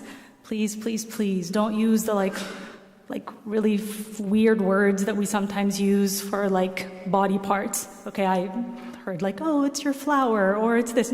No, girls have vaginas, boys have penises. It's okay that we use correct anatomical terms when we are talking to our children about their bodies. And we don't shame them. We don't shame them for expressing what we know is natural, healthy curiosity. Now we have to teach them when is something appropriate to say and in what way. Okay, but we don't want to unintentionally give them something that feels dirty or shameful about their bodies, about sexuality. Does that make sense? Okay, so we need to speak with, again, even if you're not comfortable, get comfortable, okay? Practice with somebody. Okay, come with me. We'll practice together, okay? But we need to be able to give them something that, again, helps them to connect to their bodies. When they're in preschool age, they are thinking through some of those things, differences between their siblings, other kids at school. We have open communication about sex and sexuality. And yes, that starts at preschool. You don't have to give the whole enchilada. You don't have to give them everything. But you want to begin with little parts. Again, with the theology, male and female, he created them. There's something good about the way God created you and your body that's different than your sister, that's different than your best friend, okay? And as our children are then entering into school age, we're helping them understand their own bodies. And this is now where we begin to talk about boundaries a lot more, okay, with children. We're helping them to affirm the fact that, yes, they are curious and that's nothing wrong with that. But we have to, again, have boundaries. And all of this without shame. If you hear nothing that I talk or say anything this whole time, just that part without shame, that is kind of the key here, so that we talk about those things without shame. So if you're dealing with some of that from your own history, then we have to get to that first. And then with pre-adolescents, they are, again, discovering then through puberty some of the hormonal and body changes, all the things that are happening in their bodies, and how they can then begin to understand the opposite sex. And as they now go into adolescence, where some of those sexual thoughts and urges become much more real and apparent to them, okay, we want to help them understand a few things. And one of those things is a concept that I think is really important for adolescents, which is the idea that sex is progressive. Okay, oftentimes when you talk to adolescents, they think sex is just the sexual act of intercourse. And sex is progressive. There are things that build up to that. So they have to understand where their boundaries are. You know, from something as simple as holding hands to touching, kissing, all these things. So where are their boundaries? Because for some kids, they think, I'm good all until intercourse, okay? And that's where I draw the boundary. But that's not how we want our children to think about that, because if they think sex is just sexual intercourse, then they will just draw the boundary there. Does that make sense? So you help them understand that all these things lead to each other. And you even, maybe I'll share this in the email with you all, there's even some good graphics where you have the kids kind of draw their own lines. It's like a ladder, and you have them draw, where are you going to draw the boundary? And why is it important to draw the boundary here? Because if you do this, it leads to that. So again, some of these things have to happen before our children are, in their sexual maturity. And we'll talk a little bit about that right now. Because a lot of questions come around, what's the right time? What's the right time to talk to my child about sex and sexuality? So remember, we're having those conversations from when? The very beginning, right? We're having those conversations from the very beginning. But for some of us, we are like really thinking of like, well, when do I explain like some of this stuff? Okay, so that's going to really depend on your child's maturity, some of the things that they are exposed to, some of the things like if you have a child who has an older sibling, believe me, they're telling them stuff. Okay, so the younger sibling might have to know a few things a little bit earlier than the older sibling because they're going to get information. I know that's how it works with my two kids, right? If I tell the older one something, it's coming through the second one, yeah. Okay, so again, we want to meet our child where they're at. If they've been exposed to so many things and then we're starting over here, well, then we're not meeting them where they're at. Okay, and one of the books that we have in the resource table for you all is a great book called Good Pictures, Bad Pictures, because I think the minute that our children have access to the internet, there are some very important conversations that we need to start having with them about how to guard their eyes, how to recognize what might not be healthy and good for them, and for themselves to make those choices. So we can't wait until high school anymore. We can't wait until we start to perceive that our children are having sexual thoughts or having sexual desires. We can't wait. And I'll give you a few reasons for that. Something really interesting happens in the adolescent brain, okay? As your child develops and they turn into the age of 13, their body is doing a lot of things, but particularly in their brain, there's something called pruning and myelination. And that's, again, like terms we don't necessarily need to worry about, but your adolescent's brain is becoming specialized, okay? They're getting rid of anything that doesn't belong anymore, okay? That's why we forget a lot of things from our childhood unless it's reinforced, okay? And they are now more curious about the world. So they did this really fascinating study of adolescents, and when you have a child who's like, let's say 4 or 5, and they're listening to their parents' voice, so many parts of their brain light up when they do neural imaging, okay? Because their parents' voice is like so important, right? It takes up all this space. But the older that they get, especially as they enter into adolescence, guess what? Those neural most of them are gone.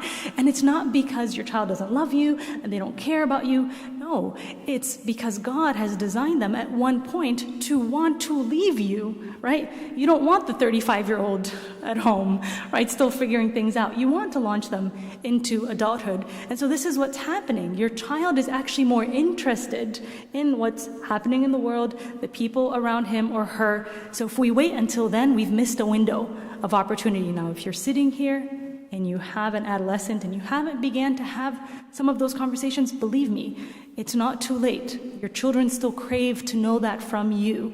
But if you have little ones, like, don't miss that opportunity, because again, it's so important, because our adolescents' brains are changing and they're going to pay less and less attention as they get older.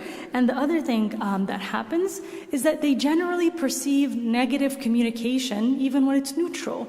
So you might say something very normal to your 14 and 15-year-old, but all of a sudden they take it the wrong way and they're all critical and angry, right? Okay, yeah, so you have an adolescent, I know, okay?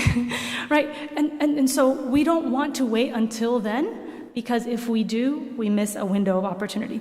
How are we doing so far? We're good? Yeah, okay. So when they do studies and they ask older adults, like the emerging adult population that's like 18 and up, and they ask them, what did you wish that your parents shared with you? Yes, so much of it was on the sexual and sexual maturation piece of it, but what they really craved was also relational maturity.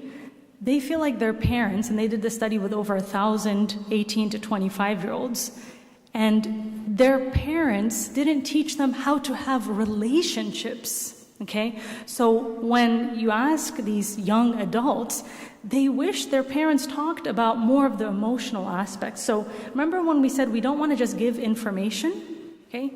We want to give context. We want to make connections for them, right? Be able to help them navigate through their relationships because, by the way, they're not just thinking about sex and sexuality as a concept. They're thinking about it in relation to their friends. They're thinking about it in relation to the boy they like or the girl that they like. Do you know what I mean by that? They're making these connections. So we have to help them make those connections as well. Okay. I know we said we're not going to talk a whole lot about broken sexuality, but I do want to just mention a few things very quickly because it almost always happens, right? Like everyone wants to know, how do we deal with the pieces that are hard to explain? Maybe you feel good about the theology. It feels like very close to your heart and there's no problems there. But what about the things that don't make sense to us and to our children? And so, and you all know what I mean by broken sexuality, right? Like we don't have to go into that piece of it. Okay. Okay. So how many of you have heard this phrase, either growing up or you've even said it yourself? Love the sinner, hate the sin. Who here has heard that? Most of us, right? And we love to say that. And, you know, there's something about that phrase that for some people, it works. But unfortunately, I think it opens the door sometimes to some judgment, some unintentional consequences. And when I heard the revision to this phrase that I'm going to share with you right now, it really moved my heart because I think it should be this: love the sinner, hate my own sin, okay? Love the sinner, hate my own sin. I like to say that my sin is a full-time job. I don't need to worry about your sin because mine is a full-time job, okay? This idea of outsourcing that piece of like, you know, I have to judge your sin, I don't. That's God's job. It's God's role. My job is to love. Now again, are there boundaries? Yes, and we need to help our children set what those boundaries are. But the boundary isn't love. Love is not the boundary, okay? That's freely given and that's freely received, okay? Oftentimes I get a lot of questions from parents about like, well, do I let my child do this? Do I let them do that? And I like this example of the green, yellow, and red light because we want, stop, don't do it. Or we want green, you know, go, pass, go, collect $200, whatever it is, okay? But for most of us, and unfortunately we live in a society where oftentimes we need the yellow light. We need the caution. Slow down. Hear what your child actually is asking when they want to go to this friend's house or do this thing over here. We need to understand first what it is that they mean when they ask us questions before we have that overreaction. When I talk to adolescents, and again, Archie highlighted this so well, what's the first thing that they tell me when I ask why they're not telling their parents this particular piece of information that they shared with me? What do you think it is? Yeah, my parents overreact. My parents overreact, you know? And it's not that I don't think my parents love me. It's like, no, I think they overreact. Now, I do talk to some teens and they say, well, I don't think my parent will care. Honestly, very much. Now that's sad, that's heartbreaking, but I think for most of us, it's this overreaction piece, and I'm going to give you 3 words to really hone in on that, if that's something that you struggle with, because that's certainly something I struggle with. Okay, but we want to caution, we want to move slow, we want to ask questions. And I want to give you the example of an iceberg, okay? So when you see an iceberg, what are we seeing? Just the very top, right? But where's most of the iceberg? It's underneath, right? So when we focus on just the top 10% piece and we're so worried about the pronouns and the this and what they're doing, okay? And then we miss everything that's underneath the surface, well, guess where your child's heart is? Is your child's heart on that top 10%? It's not. Where is it? Underneath. And where's God's heart? It's even more important. Where's God's heart? Do you think God's up there worried about the pronouns? Really? Like, let's think about that. I'm sorry, I don't think he is, okay? He's worried about this bottom 90%. This is where we all are, okay? And this is where we interact with people. This is how we show love. This is how, again, please don't misunderstand me that I don't think we need boundaries. Of course, we need boundaries, but we lead with love, we lead with mercy, we lead with compassion, and we don't forget about everything that's underneath the surface. So if you're so worried about this top 10%, that's where we'll stay. That's where we'll live. But we don't get to the heart of the matter. So I said I was going to share with you 3 words that if you remember these things, I think we will all do very well as parents, okay? And the first is, if there's ever conversations, if there's ever things that come up for you as a parent where you don't know how to respond, if you do these 3 things, by the grace of God, you will find Christ in your midst. And the first is to stay calm. You can say that one even louder. What's the first thing? Calm, okay? This is why this is so important. You're going to stay what? Calm. Good. Okay, you're going to stay calm. And the second thing is curious, okay? And when I say curious, you're not going to go through like an interview list of questions, right, of who's there and what are they doing, and that's not curious, okay? Curiosity is really trying to understand your child's heart. Okay, that's one thing I really struggled with as a teen. I felt like I was being interviewed often, but I know it came from this place of curiosity. I know it came from a really good place. So just be careful how the questions come across. Okay, calm, curious, and what's the last thing? Compassionate. Compassionate. Our children need us to lead with love. If they don't see the love, they run away. Okay? And not just love towards them. Oh, Habibi, you're good, you're perfect. It's the world that's bad. Okay? Everyone else out there, those are the bad people. Okay, I love you, I'm protecting you. No, guess what? Their friends are in the world.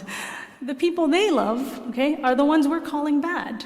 They're the ones that they are spending time with. They're the ones that are in their circle. So we love them. Now again, you're going to hear me say this one more time. Are there boundaries? Yes, but we lead with love. Deal? Calm, curious, and compassionate. Very good. Okay. I love this quote by Anne Lamott. She says, you don't have to chop with the sword of truth. You can point with it too. So we have the truth, we have the Word of God, and we do. We have the truth, we have the Word of God. But what are we meant to do with it? We're meant to point with it. What happens when we use the word of truth? We use God's word to cut people down. Are we bringing people to Christ? No, but can we point to the truth? Absolutely. Can we know the truth for ourselves? Can we guide our children towards that? Absolutely. So I'm going to wrap up. I have 2 more slides for you all, and then we'll get you going. We want to make sure that we're creating the kind of atmosphere that our children feel like they can keep talking to us about these things, okay? So we want to be prepared for challenges, okay? And we need to kind of know what's going on in the world. To do that, we're going to send you in the follow-up email some great resources. Archie Mark mentioned Access, and if you have a teen, they have a lot of really great videos that you can watch with your adolescent, a lot of questions and things that you can do with them. It's really, really great, so we will send that over to you. But we also want to seize moments and opportunities, okay? I was one time watching TV with my kids, and have you ever seen the show Naked and Afraid? Anyone ever come across that show? Yeah, it's a real show, okay? And in the middle of watching an NBA game, there was like the back of a naked man in the ad. Okay, so they're laughing hysterically, right? I'm laughing, I'm like, what in the world is happening? Okay, but that's probably a good opportunity to talk to my children about how we express our bodies, right? Like, I don't want to pretend like I didn't see something, okay? So we have to seize these moments. Now, again, not every moment is a teachable moment. We're not just looking around waiting for everything to, bus over here and look over here and this is what this person's doing. No, like your children will like melt, okay? We don't want to do that. But there are some good times to see something. Oh, do you think this person needs prayer? What do you think is happening over here? So we want to seize those curiosities and teachable moments. We said, don't overreact. It's okay to say, I don't know, okay? When you don't know something, don't make anything up, okay? Don't do what I do sometimes. Don't make anything up, okay? If you don't know, say, I don't know. Let's find out together. Let's research. Let's ask someone who might know. That's okay. Your children don't expect you to be a walking textbook. They just want you to be present and active and engaged, okay? And lastly, maintain open communication. So this is a quote by someone named Preston Sprinkle. It says, if the world outloves the church, then we have implicitly nudged our children away from the loving arms of Christ. Does that scare you a little bit? Does that quote scare you? It really scares me. If the world outloves our homes, if the world outloves our churches, then where are we sending our kids? Out into the world, okay? So our homes have to be the place where we are safe, where the love of God abounds, where we can talk about anything, where the conversations aren't just about boundaries. I'll share with you one more story because I think this is kind of important. I once had a young woman come to me in therapy, and she grew up in a very loving but very traditional home. Okay, she's not Egyptian, okay? And she was someone who, like, if you looked at her, like, she can handle herself. She was actually a world-class athlete, very fit, very strong. Okay, anyways, so she described to me the kind of environment that she had growing up, and she said, all I ever heard was that, sex was important, but the only thing you cannot do is have sex before you're married. And the first time that she was in college, and her friends set her up with this guy, and she didn't know what to do. And remember, she was like someone who can carry herself well, okay? She didn't know how to say no to this person. She made up all these excuses. So she's alone with this guy, and he's kind of forcing, he's pressuring her. And believe me, someone didn't talk to him about godly, healthy sexuality, right? So there's not a villain and a victim here, okay? These are two victims, okay? Two people who did not have something that they should have had in their upbringing, okay? And she told me, in everything my parents shared with me, they never even taught me how to say no. Isn't that funny? Like, they told me everything that was wrong and that I couldn't do, but they never even taught me how to say no. And it just broke my heart. So even when I say, let's talk about boundaries, it's to be able to say and to help our children, especially our young girls, to respect their bodies. If you don't like something, if you don't feel good about something, you don't have to worry about how this other person is feeling. I'm sorry, it's not like to say we don't care about people, right? But we're not trying to help our girls to be polite in those moments. She should have been empowered to say, no, thank you, and just walk out the door. So here's the thing, no one taught her that, but she told me her parents talked to her a lot about the boundaries, all the things she could not do, but even in that, she didn't feel empowered. So do you see what we're trying to avoid here? Do you see why it's important that we're not just giving them information, but not how to live that out? Okay, so I want to end with this last thing, and then we will let you guys go. I don't know if we'll have a lot of time for questions, or if you still want to pick Archie's brain, because I know I do. But the last thing that I just want to share with you all is to leave with this message. You are the parent that your child needs, okay? Let's not outsource this conversation to the world. And let's not wait. Let's be proactive. We don't have to give it all at once. Little baby steps, okay? But what's our order? I want to hear it from you. What's our first thing that we're going to do? It's on the bottom. We're going to know God, then we're going to know ourselves, and then lastly, to know our children and to be in relationship with our child. Okay, sound good? Okay, awesome. I want to let you all know that right now is our lunch time. So if you want to go ahead and pick up your children from childcare.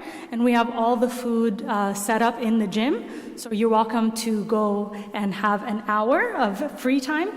But I will say, please, we're going to start our next session exactly at 2:30. So if you are a parent of a junior high or high schooler, you're up here in the upstairs church.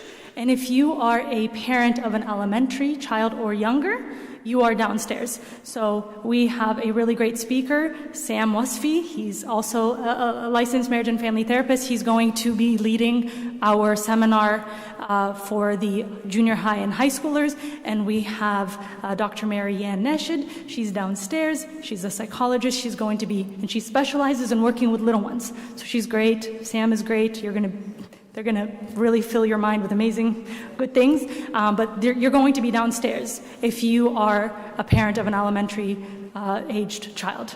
Deal? Oh, and please, if you didn't get a raffle ticket, put your name on a raffle ticket, and then we'll give out those prizes at the end of the seminar, but you are free to go.